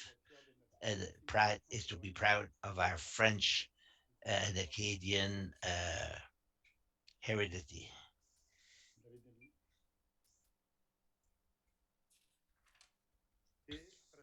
And after that, our strategic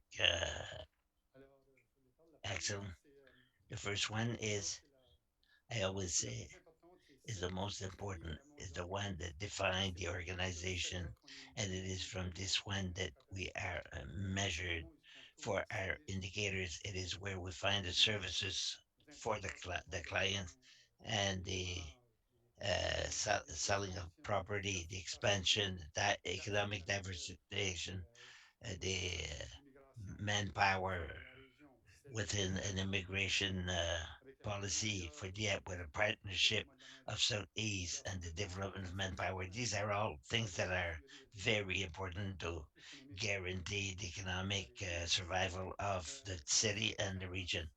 The other four axles that I will present you, I do that will accompany or make sure that the number one will become a reality. The second one, I didn't say the first one, was to address, stimulate the growth of talents.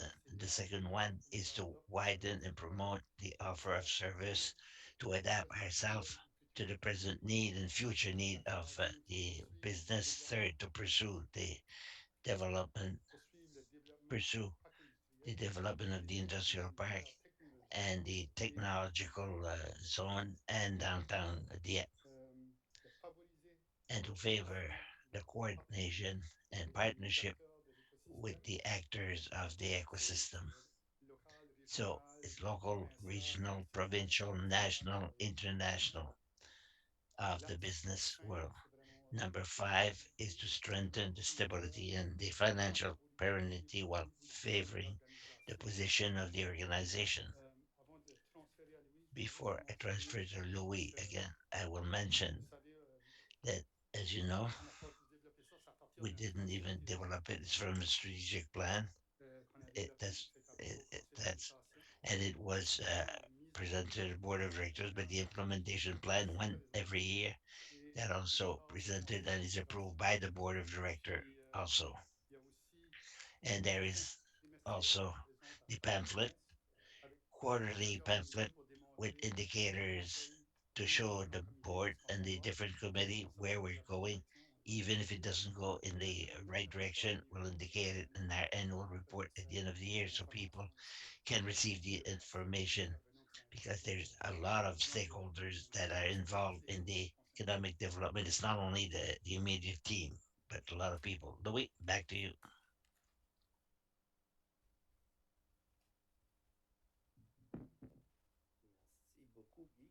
Thank you, Guy. Just to continue how this attached to the small team that I have that will introduce each action with the indicators are identified with a responsible of implementation, and these same indicators are added as objective in the appreciation formula for each one. So quickly, the board of director, so all the volunteer who sits around the table are there to help us willingly, freely, starting with the strategic plan to give us advice and going down. I would like to name them quickly because they're people who give their time freely. Andre Pelletier, who is now our chair, Adele Gauzy, VP, Andre Seaver, Secretary Treasurer, the sub administrator, Yves Dag, Yolande Landry, Administrator, good body administrator, a director, and the people who are members of board of directors who come from the municipality. Mayor Lapierre, Stéphane Thériault, a director, and then Thibodeau, Councillor Thibodeau, who is director, and Councillor Turgeon Roy, who is also director, and Marc Melançon, by his position, is automatic, non-voting member. Small team to support us around the table. Jean-Michel Lalin, Roberto Du, who is here tonight, Director of Business, who will present the forecast, Guy Leger, who you just met, Benedict Hendry, who is Immigration Strategic, Mr. Sonia Vaudour, our Administrative Assistant, Martin Tremblay, Assistant, who is there now to replace somebody who's on maternity leave, and we still have a vacant position, communication and marketing. Furthermore, we've received this year a person who's still with us, someone from the New Brunswick Community College, and we will receive someone from a student from University of Moncton, the immigration side, that will be with us in the next few months for a master's degree. Stay with us. Then here are the different zones in which we're working on the development. So the downtown, that is, and then our industrial park on the western side of the Boulevard, on the eastern side of the Boulevard, which is the newest part and an extension, and then the business and technology part of industrial and the expansion of the aviation sector. We know the zone where, with our strategic plan, we've decided that there's the zone we want to work on for the development of the town. The spreading of the tax, we try to get closer to a balance, a good balance between what is residential and what is non-residential or commercial industrial. So we see here the non-residential is at the bottom at 33.3%, and then the residential that represents 66.7%. So we try to get closer to a ratio of 40-60, 40 for non-residential and 60 for the residential. So a tax that Stefan knows better than me, 3.3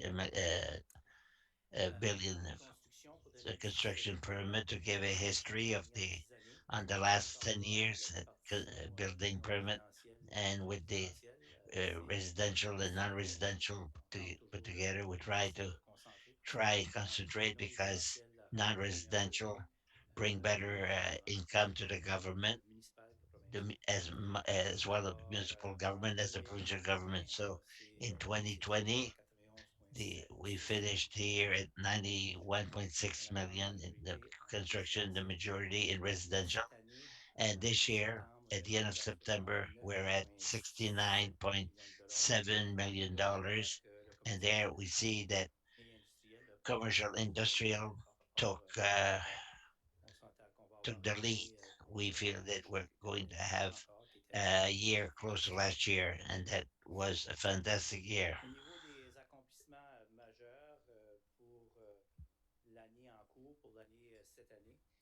For this year, we've had record years for 2 years for industrial and commercial on the industrial park in the downtown. You could see the list of the sales of lots that we sold. Some of them were sold, some were in construction. On the left of the slide and on the right, we have other accomplishments that we're working on. Communication and marketing strategy, we're a little bit late in some things, but last year we developed new tools that we use this year, a new image and a new website too that we worked on last year and this year. And our banquet was held back. We're working with production teams right now to see if we can present it this year in an original format and recognizing their businesses. So it's an evening where we can make them shine. So it's a bit difficult. And there's a service agreement put into place for the next 3 years with the three municipalities, Dieppe, Moncton, and Riverview, and Three Plus Corporation for economic change. And the research center in Dieppe is our last programs, our baby. And automation system as well is a project that we're working on with businesses. And these programs are financed by a COA and by the province. And we're working on as well on financing for our industrial park to expand it. We're trying to firm up the construction. We want to finish the project next year. With respect to investments this year for construction permits, what it represents, what we have up until now, 69.7, and for municipal taxes for 2021 for the non-residential portion, $686,000 more, or 686 for residential, 675 for non-residential. So that's about that's coming into the coffers of the city, but in residential investment is twice of the non-residential. That's why we're working on that side to have a good tax base, which is balanced and as strong as possible. I'm going to give the mic over to Robert. I don't want to put you to sleep, so we'll have a new voice to listen to. Thank you, Louis. Your worship, councillors, I'm Robert Roudjou. I'm the Director of Business for Expansion Dieppe since 2019, and I'm here to present today the situation and forecast for the next few years. Like Louis said, we had a few good years, 2021 until now, and what we expect until the end of the year, the investments would be about $25 million for projects of expansion Dieppe. So we've doing consultations, we're working for developers, we're selling lots as well with respect with services and development. We're working with sales, and what we present here are projects and forecasts are sort of the bottom of the tunnel. So there's a stage where we're starting or they're serious, and then they have what's necessary to go ahead. So this is the reasoning behind what I'm presenting today. With respect to 2021, it will be a good year. Since the beginning of the year, we've had an impact on half the projects, non-residential, which includes projects where we've had buildings, where we have businesses on the first floor, and residential on the upper floors. So for this year, the lots we have sold, we see a lot of projects where they're the owners that operate the buildings, they get credits on their taxes. And with commercial, we see projects they're in with the mixed with the residential buildings. It's so we have buildings that are commercial and residential. And we see a tendency that it'll follow over the next few years. And we're working with business people in the next year with the cooperation of us, and we'll have investments of about $52 million. We'll see in the future. Development can change very quickly, as we all know. However, we're working with people now, and I'm not including things that we don't even know about yet. Projects that are under the radar of expansion Dieppe and the town city of Dieppe. So this is for 2022. For 2023, we see on the long term as well, we'll have major projects in the next few years. If they come in 2022 or 2023, we see them coming in anyway. We're going to establish our forecast, and we expect it to increase in the next few years. We have forecasts with respect to immigration as well, and we don't see a major slowdown with development in Dieppe, which is an excellent news for the city and council. So it shows the work of all councillors. We talked of the results of 2021 and their accomplishments as well.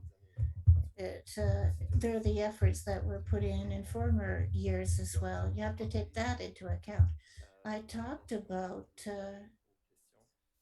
all this, but I can take questions as well.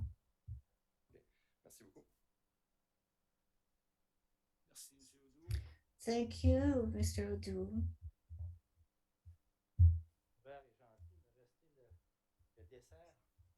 He was nice. He left me the dessert to present the fiscal base of all of those years. Those $611,000 for projects this year and next year, 1.2 or 3 million. And in 2023, 76 million projects would represent 1.8 million. And taxes too, property taxes will come into account. Certain projects for the 25 million this year, you know about them, they're already under construction. Industrial Park on Aviation, there's a Jaguar Land Rover project. And Aviation Touchette construction. In technology, we have a project from QP Canada, and we have Fulem Construction and a business and technology, and a second project at the park generation in the downtown area. So that's what we have for this year. We have two more projects that should start in the industrial park on technology, but we haven't issued permits yet. So we'll keep that for later when we deliver the permits. The investment opportunities that are coming in this year for the industrial park, we're looking at improve permanent signs. There are some logos that don't exist anymore. So this year, we want to create two for $100,000 and three next year. That's why we have $250,000 in 2 years. We need permanent signs for our industrial park. For the aviation sector, we're in phase 2B. We hope it will go ahead for $6.8 million for next year. It includes water as well. For technology and business, We're looking at the environmental challenges. We're looking at plans that we've done. On Tractor Street, there's work to do, and we hope that in 2023 we'll be able to start construction. We would like to start earlier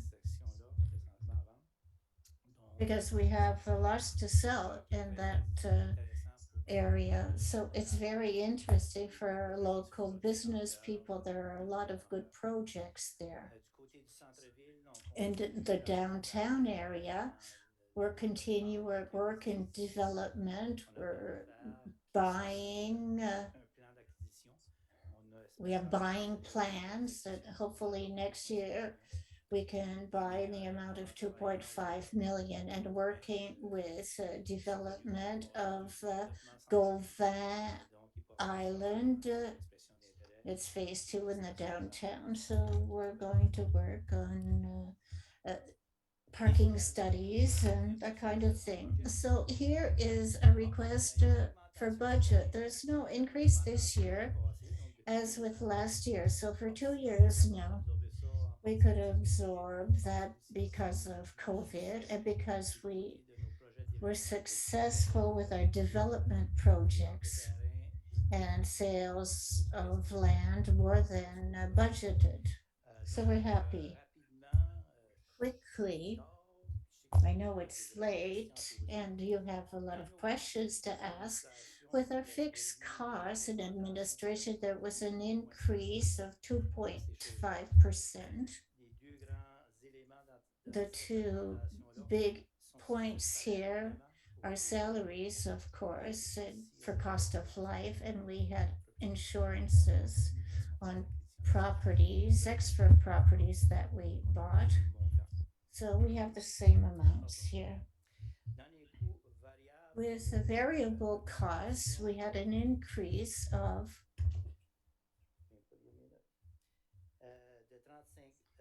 $35,000.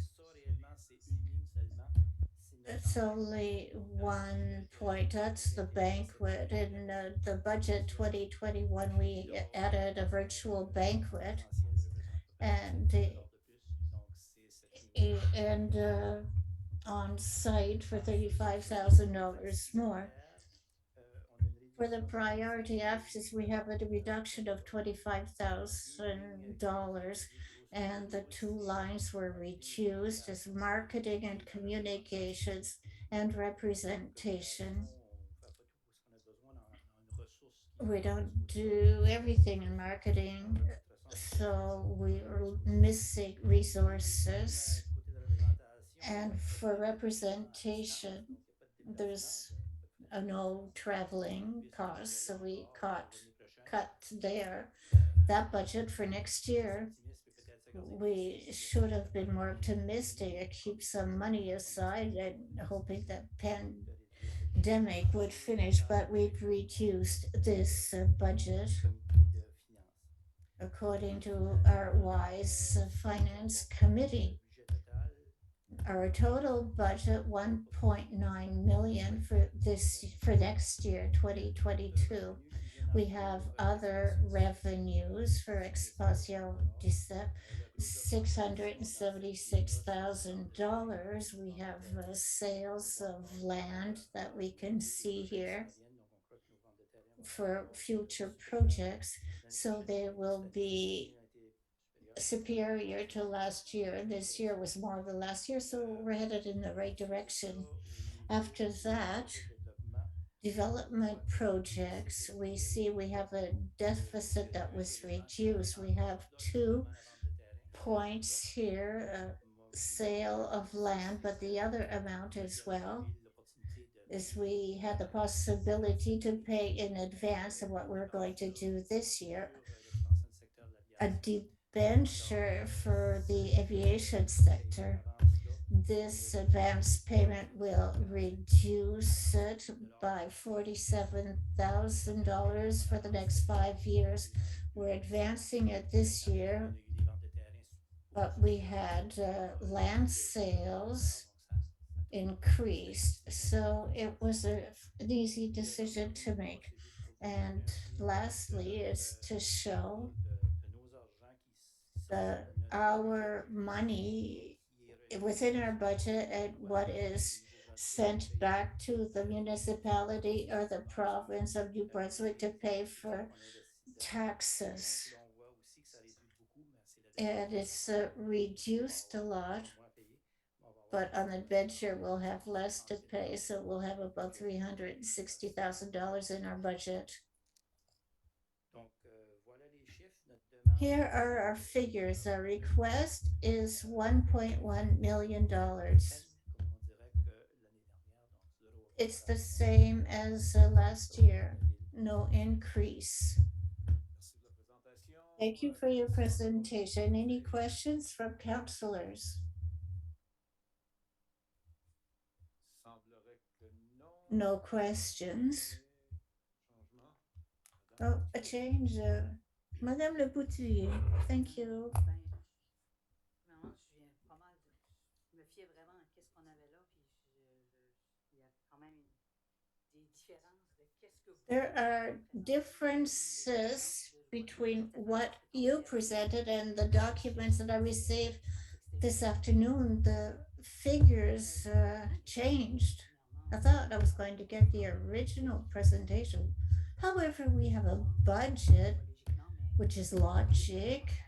There are no increases, but there are increases of other revenues.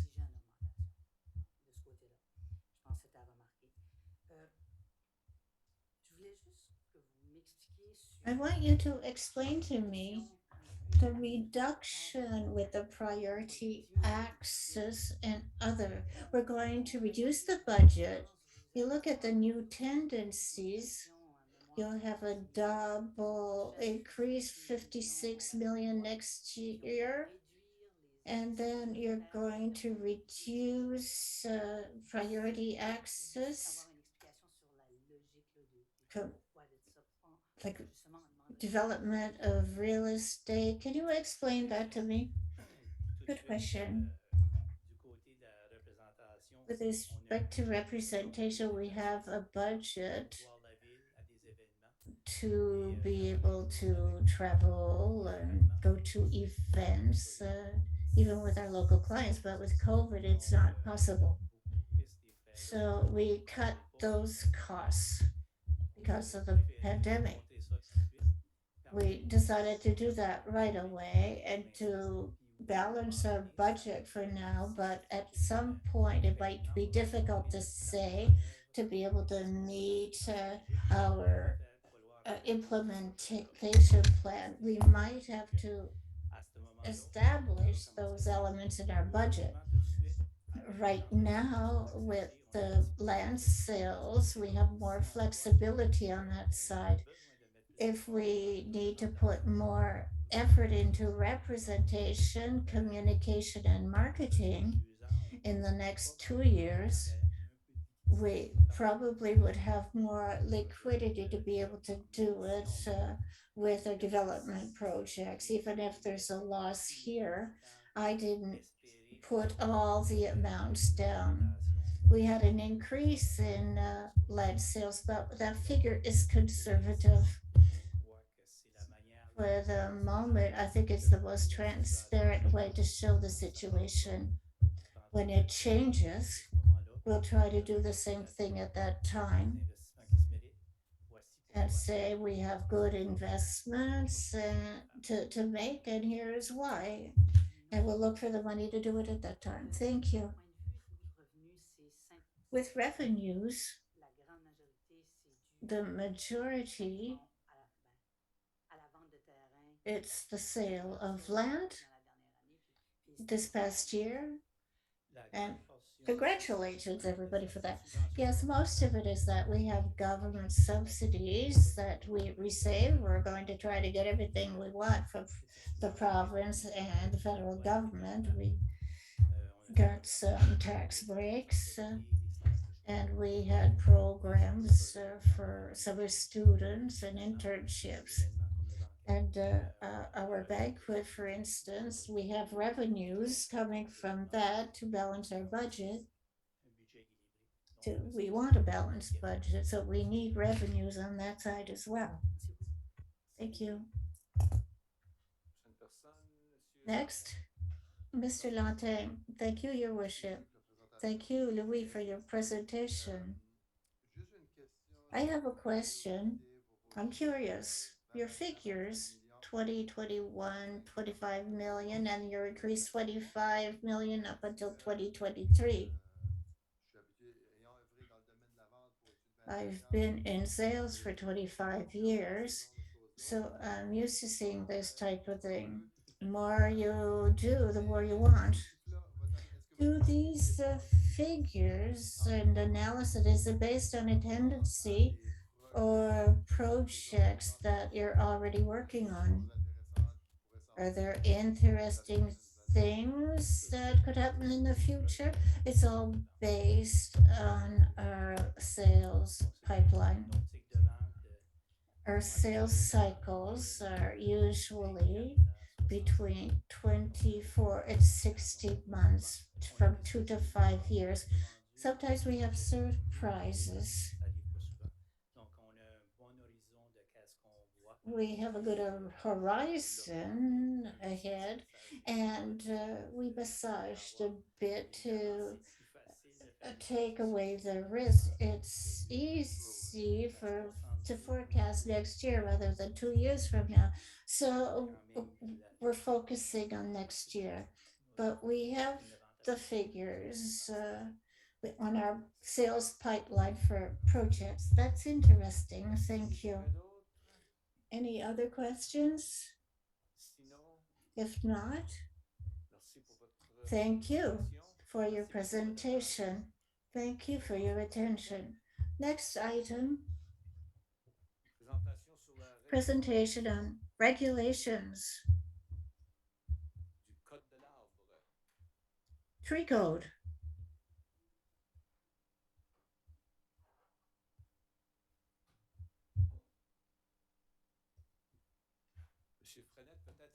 Mr. Frenet, before the presentation, before presenting Monsieur Chiquan, give us a context, perhaps?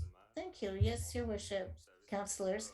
As you know, we've had a few years for now on the strategic plan on our regulations. The municipality has a tree code for the public domain, but we didn't have one for the private. And I think we saw in the past few years in the developments, we've had questions. People were asking questions in different sectors. So it's a long term approaching, and we're limited as well with the files that we're working with. We worked internally with Mr. Poirier, our urban forest expert, and he's at the meeting tonight in Zoom. And at some point, we thought we needed an expertise that we didn't have internally. We had presentations with Mr. Chiquan, and both of us, we did a stage at the city of Dieppe during our bachelor master's degree, so we know each other from there. And he's in urban forestry at the University of Edmundston, and then he worked for the United Nations in Rome, where he was working in urban forestry for United Nations, and then he came back to work for Canada, the city of Montreal, on tree cutting, and now he's working for himself. And we had a meeting and discussed this to see if Mr. Chiqua could be the good person to help us with this tree code. A little introduction. Thank you. Good evening, Mr. Chiquan. I'm happy to see you. Thank you. Thank you for this great presentation. You have the mic. We know you like to talk. Yes, what it's about trees, yes. You can see my screen, yes. No, not yet. Yes, we have it. Great. Thank you for the presentation. It'll help me with what I have to present. In effect, I had the chance to start my career at the city of Dieppe when I did an internship. And I'm in urban forestry and I have a passion for city trees. So, the context as well, the city of Dieppe already has an action plan to elaborate trees and planting trees even on private lots. So that's in with this respect. Bruno, we have trouble hearing you. I'll get closer to the mic. It should be better. Great, it's better. Thank you. Thanks for telling me. I'm going to show you where the project is at this stage. I want to give you advice on trees in the city of Dieppe. But the first step is to read and analyze regulations in Dieppe and look at regulations in other municipalities that are proactive in planting trees to see what regulations we could propose to Dieppe with respect to trees on private lots. So the mandate is up to a point where I can give you a proposal, but I have to talk to you to see what we want as regulations because it will be you that will be responsible for this regulation. Today, I'm going to talk about three key elements in the recommendations of municipalities. We don't have in Dieppe permits to cut trees. Some cities have authorization certificates. And study, tree study is crucial. It's very essential to protect trees on private lots. A tree So on we want to impose a some lot, we measures of want to protection. protect it. We need measures for that. So I'm going to present that briefly today.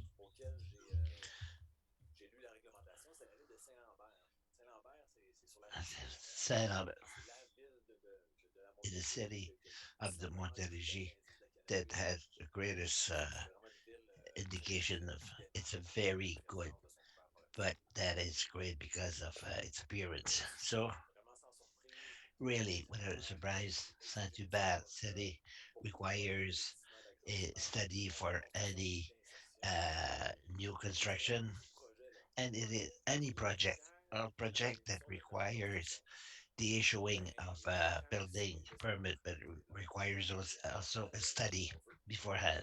In Montreal, if we want to add a shed in the back room, we have to show a plan if there are trees in the backyard.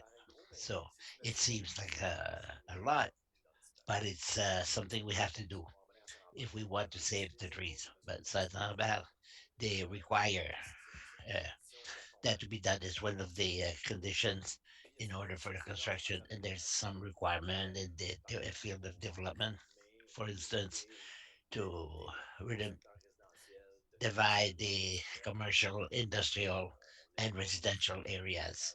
We impose some development, some landscaping that are different with the presence of trees. Montreal, it's funny, but it, it's not the city of Montreal. It's another city that is in the heart of Montreal. It's called Mount Royal. And there, it is really a city where the canopy is very important, and these are elements that make it the quality of life that they have, and they're very, very demanding, and they require they go even to impose to really force to have a tree in each property, and certainly the notion of cut down is very strong, and they protect also their public tree policy. So I look also at the regulation of the city of Ottawa. Really, it's good to look elsewhere than Quebec. In Ottawa, in Ottawa, there is something special. It's a wide territory. There's a territory with a large size, agriculture, and the downtown, the capital. So, and the city of Dieppe has really shown a very good canopy, and the city of Ottawa has an interesting concept. Uh, Once again, we see the notion of to obtain a license to cut a tree on a private property, the notion of study, uh, report of information on trees, they call it, I think, if I'm not mistaken, they require some protection for trees of interest. They're located close to the work and they are more open as to the size of the tree. And they're more severe in urban regions. So that is something that I noticed. It's interesting. So it apply is different than yet, but it's to show that there are different levels in the protection of trees. Now, first element, the certificate of authorization. Why would we need a permit to cut trees? It's not everybody that cut trees just to cut trees. Us, we wanted to say, well, we want leave it to trees that are sick, that have disease that cannot be cured, and we're not. The trees, yes, they're strong, but they have a problem with structure. They're so declined that we fear for them. There are trees, for instance, that we consider as a public danger, and these, I mean, we can't stop uh, uh, to cut them. It's a priority. However, there are also Mr. and Mrs. Nice lawn. I have a swimming pool. I don't want to have leaves in my swimming pool, and if I leave on vacation for 3 days, it could be full of leaves. These are the kind of reason why collectively we want to limit the cut of trees. And the canopy is already threatened by the construction, just the renovation and reflection of residents in our public houses, make it such that we'll lose trees year after year. And if we do it again for cosmetic or aesthetic, because it's we don't like the trees or because the leaves will fall or whatnot. I mean that's why we're putting.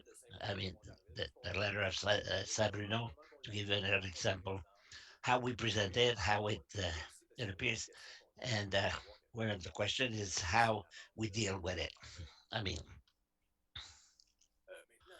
now this the study pre-development, a lot of municipalities have adopted it, not all, but in a sense, the horticulture is a promoter that buys a woodland and wants to build some houses as much as the house that want to expand his house or subdivide a property. In essence, it's a characterization of the resource and of the trees. So what we want within the municipality, we want to make it that a human can conserve the trees. Can we preserve the trees? We will not stop the construction or the addition of a building. We won't stop uh, the development. Some trees are close by, they're outside, and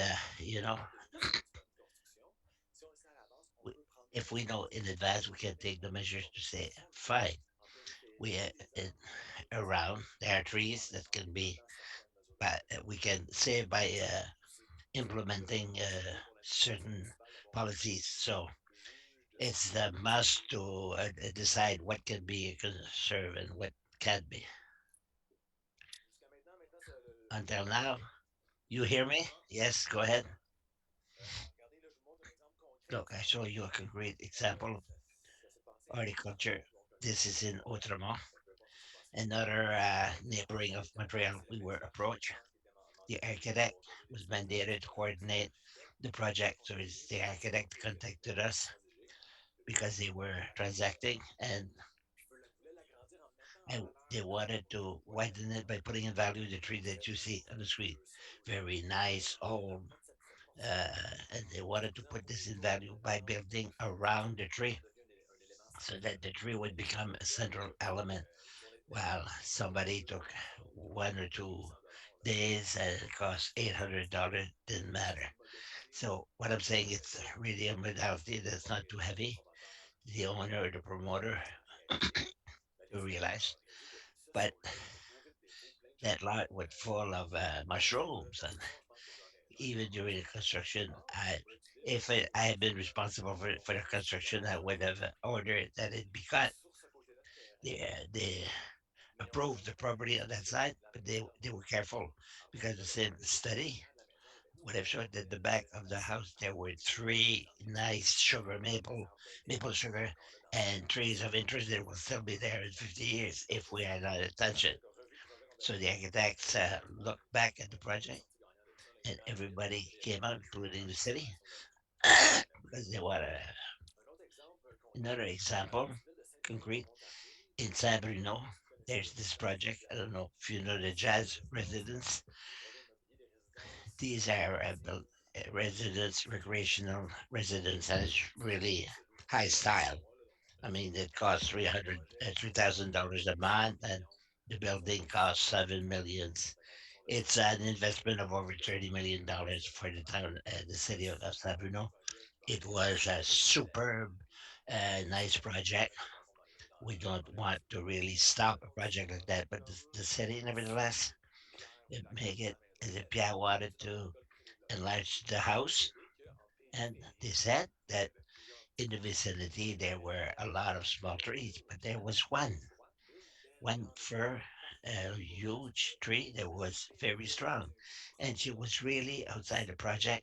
It was possible to spare it or to build around. We just put a few protection of the tree. The city went ahead and require the contractor who is responsible to promote that the contractor really drop it off several to be careful of the trees. Well, generally, the promoters not only he looked at the one that I found strong, but he kept the one beside, and he put them in value and he conserved them. So, brief, it is possible. And I say to the municipality, they have to see the size of the project. You could have been impressed, but no, they said. So now let's talk about the measures of protection of the trees. When we do a study and we find that there are trees of interest that can be spared because they're outside, because they're of a weaker caliber, we could ask the contractor to change the plan and the measures of protection. It's not it's not hard to it's not really bad. We have to understand that the network of a tree is widely is wide but not deep.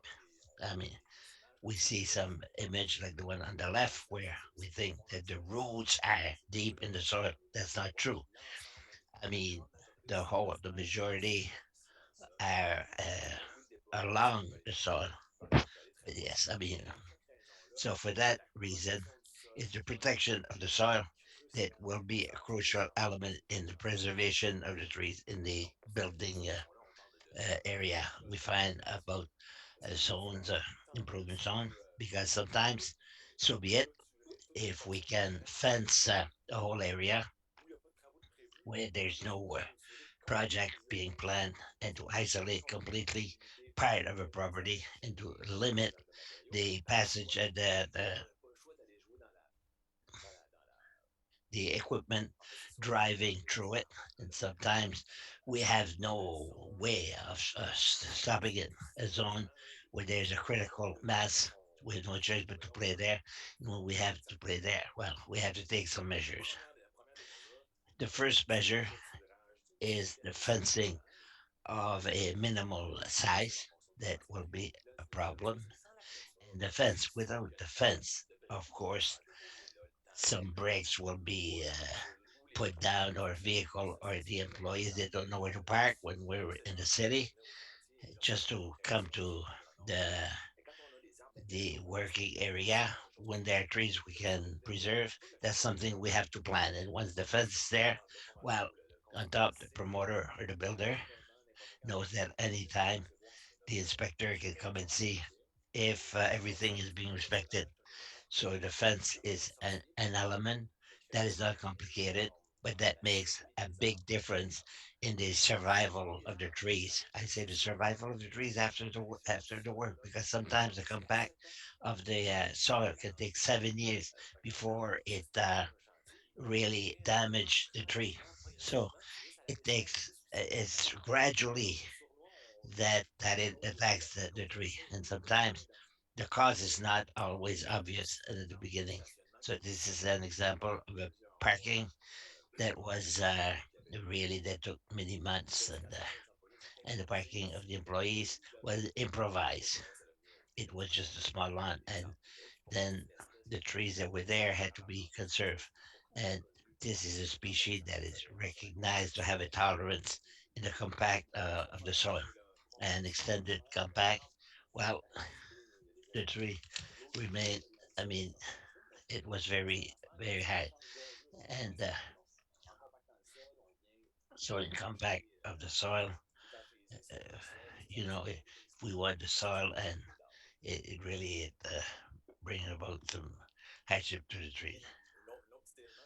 And the other measure of protection,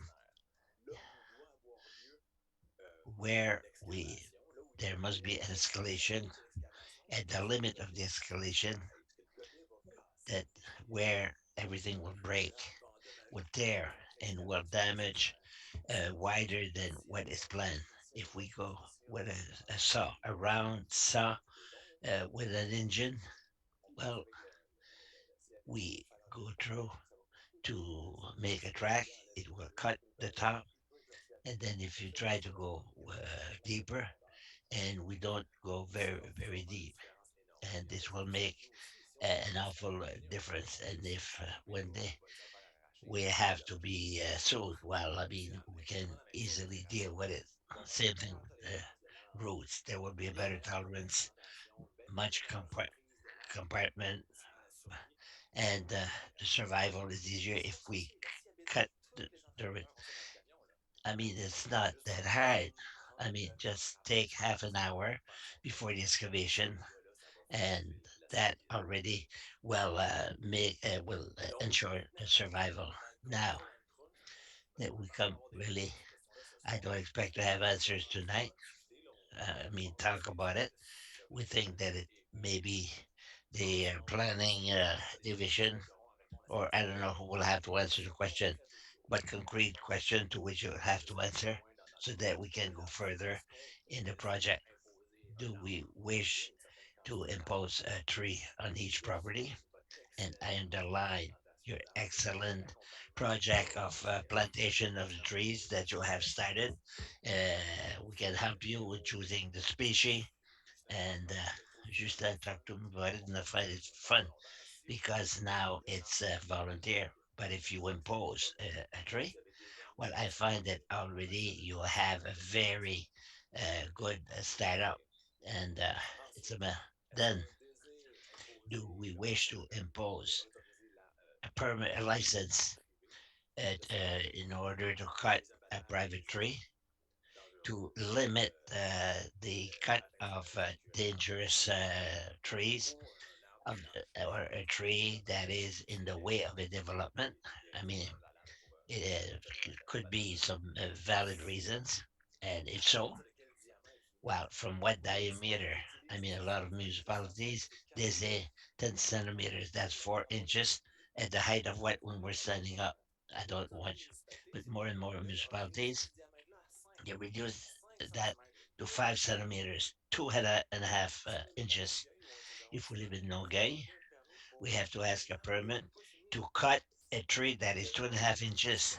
In others, I say 15 centimeters because other places they don't have the notion yet. Well, you can say, well, 4 inches. I mean, we could start by asking to require the cut for a certain size. But if we go in that sense to ask a cut license, well, consider to cut all the branches and all everything except the trunk of it, and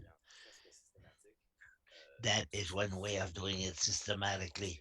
The regulation should consider a cut like a forbidden or disguise.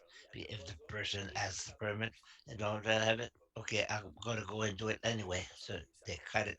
So he went around. He cut the trees and the leaves, and then the same context to what will be the fine in case somebody should do it. $1,000. Well, I think the figure is up to you. It's decide.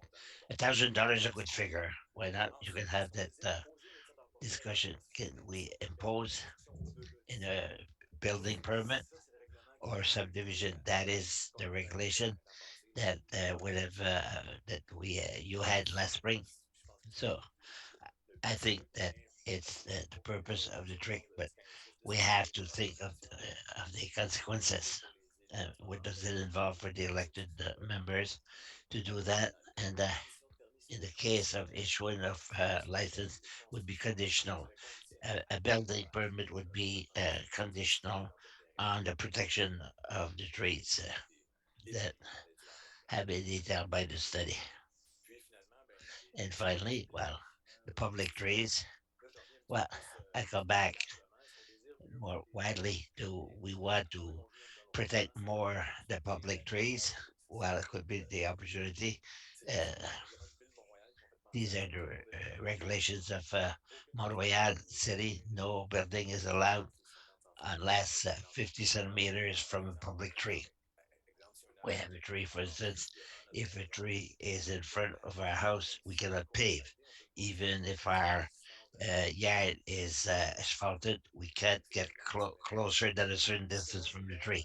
And since we're there to talking how we can increase the canopy or better protect our trees, well, not often we have the privilege of talking to a city council, and I want to suggest to look at your practice of lawn mowing. It's not only here.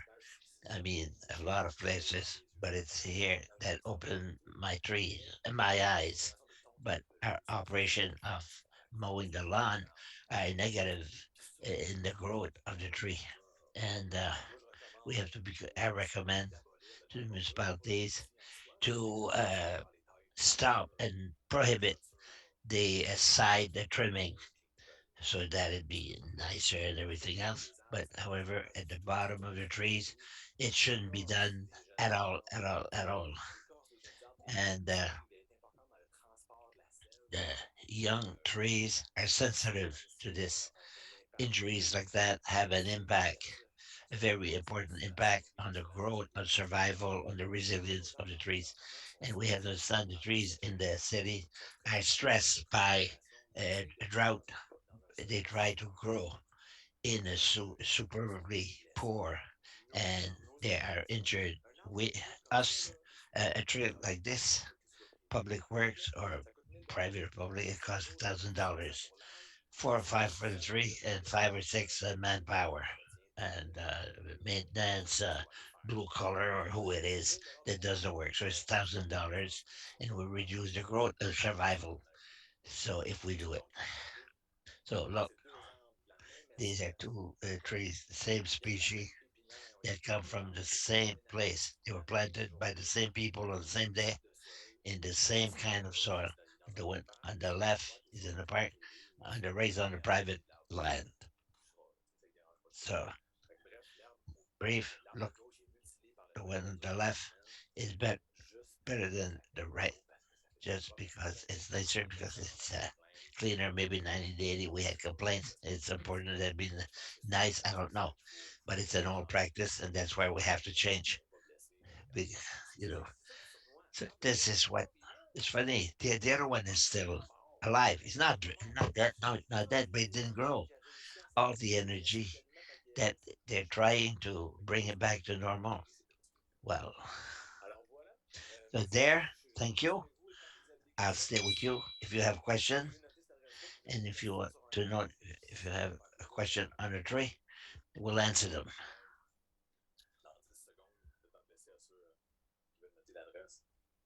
OK, question. Question, question, Mr. Boutier. Thank you. C'est question d'information aussi parce que An information question, because I was wondering, avec votre expertise, with lorsqu'on your décide de faire, expertise, when we qu'est-ce decide to qu'on cut doit trees and décider? everything is Est-ce decided, réaliste du jour au is it lendemain realistic d'attendre overnight to expect d'avoir les résultats? C'est-à-dire, est-ce to qu'il y a have the une result? façon Is there a way d'implémenter une telle of politique implementing such a policy à court, moyen et long terme afin on a que short, la medium, population and long term, sur so that the Ville population, on a les well, ressources they nécessaires, do we premièrement, have the necessary deuxièmement, resources? des It's établissements nice to reconnus have a au niveau policy, mondial pour but traiter. Est-ce qu'on a cette expertise-là do we have that pour expertise close to us? avoir... So on. C'était la question. Je me demandais That's comment my les pays question. font cette, How do l'implantation cities implement such de ces policies? politiques. Good question. I wish it accompanied the policy with communication. Today, I think with social media, it's easy to reach the public and find means of reaching the public and to transmit the message, but it will come with communication. You will need communication at the beginning. Why do we do it? Importance of cities in the city, climatic change, the benefits that will derive from this. And it's not only a matter of being pretty and being cute. It's very correct. However, you find it nice or you don't find it good. The trees are good for the quality of the air, for the mental health, for the physical health. Really, there's a multitude of services, and we would start by communicating, educating the population if there is a reason the why we came to this decision. The city of Dieppe, what does it involve? Now we can ask a permit, a license before we cut down one tree, and report of information, why we do it, how, what does it involve? Do you have the expertise? I'd be surprised that we can't find it in your region, since New Brunswick is is very forest minded. 80% of New Brunswick is comprised of forests. It has forestry development, but there's a lot of forests. Some people are trained UNB and University of Moncton, and you are close to Moncton. I'd be surprised because I think that environmental firm could be involved also. Not that we need the forest engineer, so it's characterization, environmental characterization, but certainly communication plan. We have to accompany it with communication. If we adopt the standard and we don't educate the population, we lose that. They wouldn't have the efficiency that we're looking for. Donc, ce que je peux So, comprendre, what I can understand from what dans you're saying, vos études, c'est pas in the la study, compagnie qui va le fournir, it's ça va not être the à la city. sous-traitance We des will citoyens contract qui vont out. aller The engager citizen une will firme go de hire a ce firm genre de choses-là. that is capable of doing it. Usually, that's what we see. The city requires the study, whether it's the promoter or the citizen that would absorb the cost. It can be a step also. Sometimes, let's see, little cities, an ocean, you will check were founded of a license to cut down a tree. Some people will go shock a certain tree wants to cut it, and why does he want to cut it? Did he put what he put on his permit? Is it true? Is it true that the tree is sick? or is it just a matter, an excuse that he's using?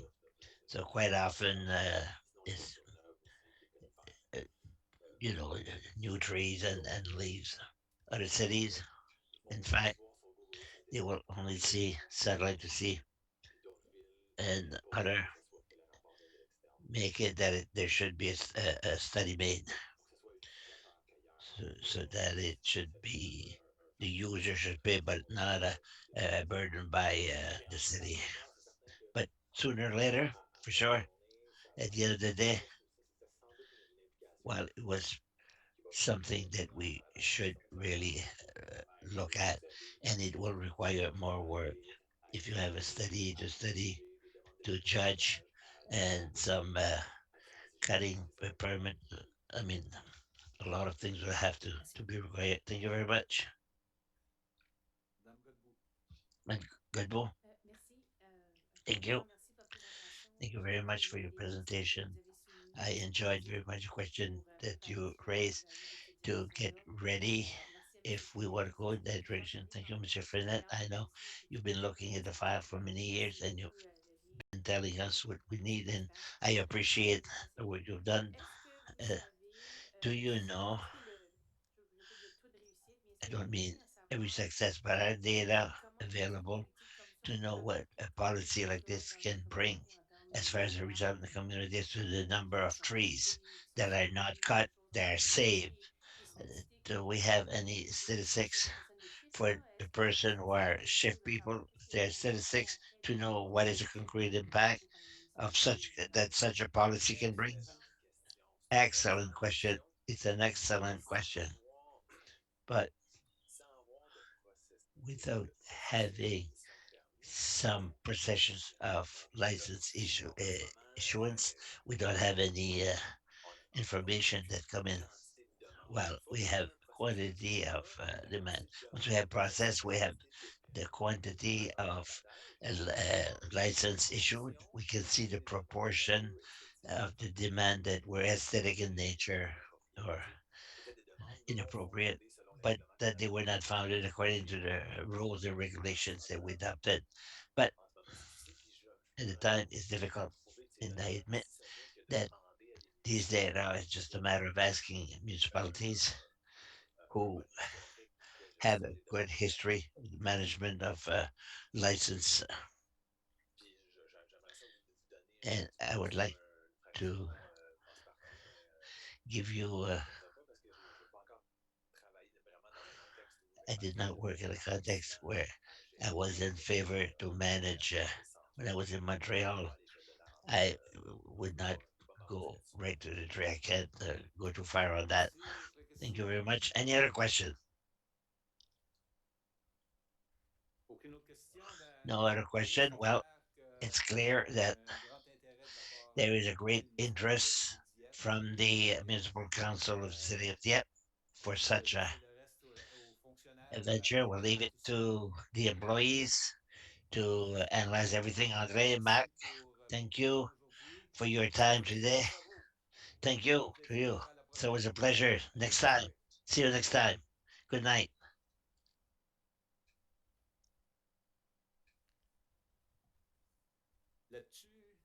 On that, unless there are comments, questions, Andre, I don't know.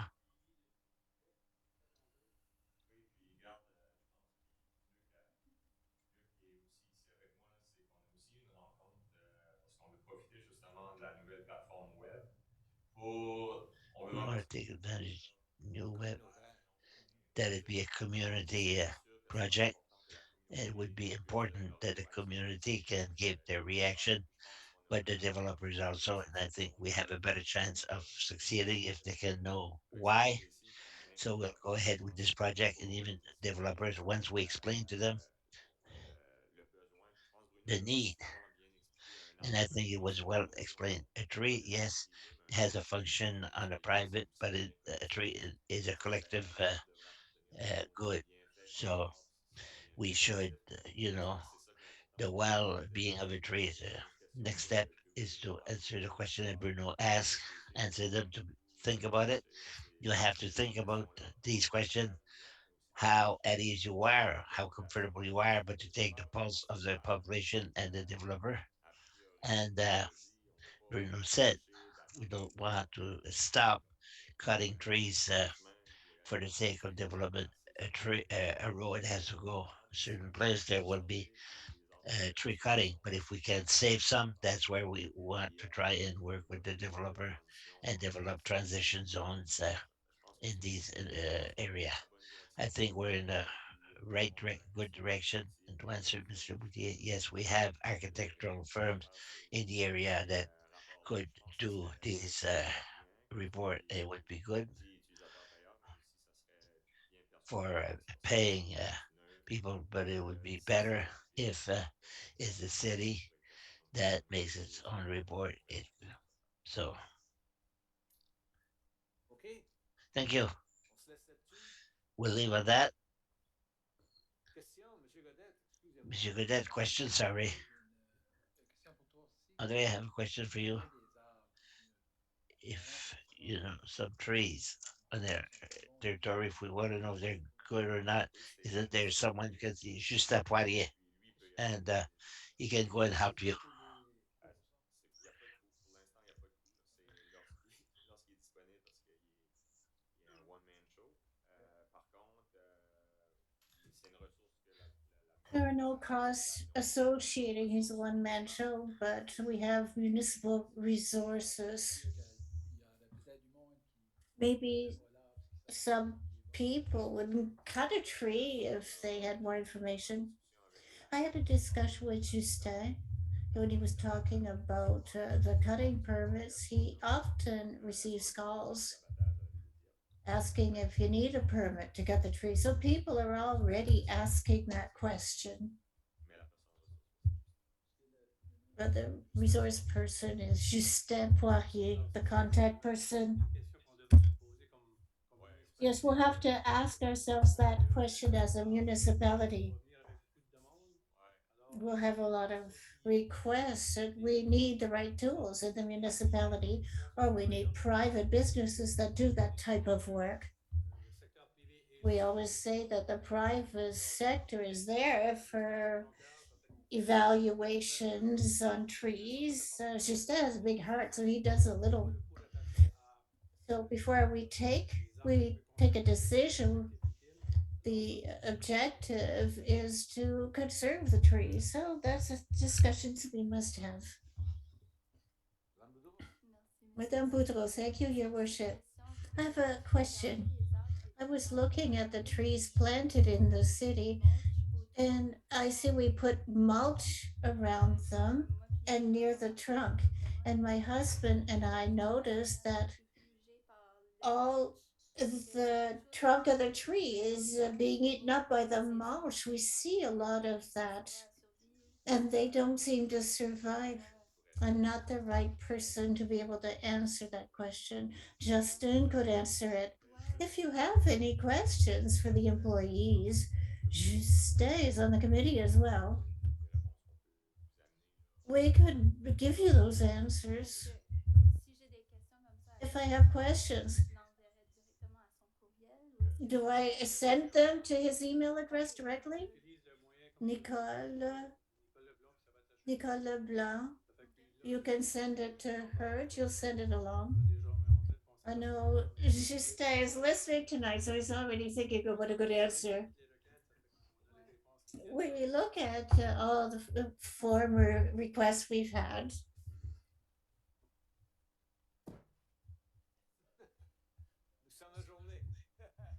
the end of the day,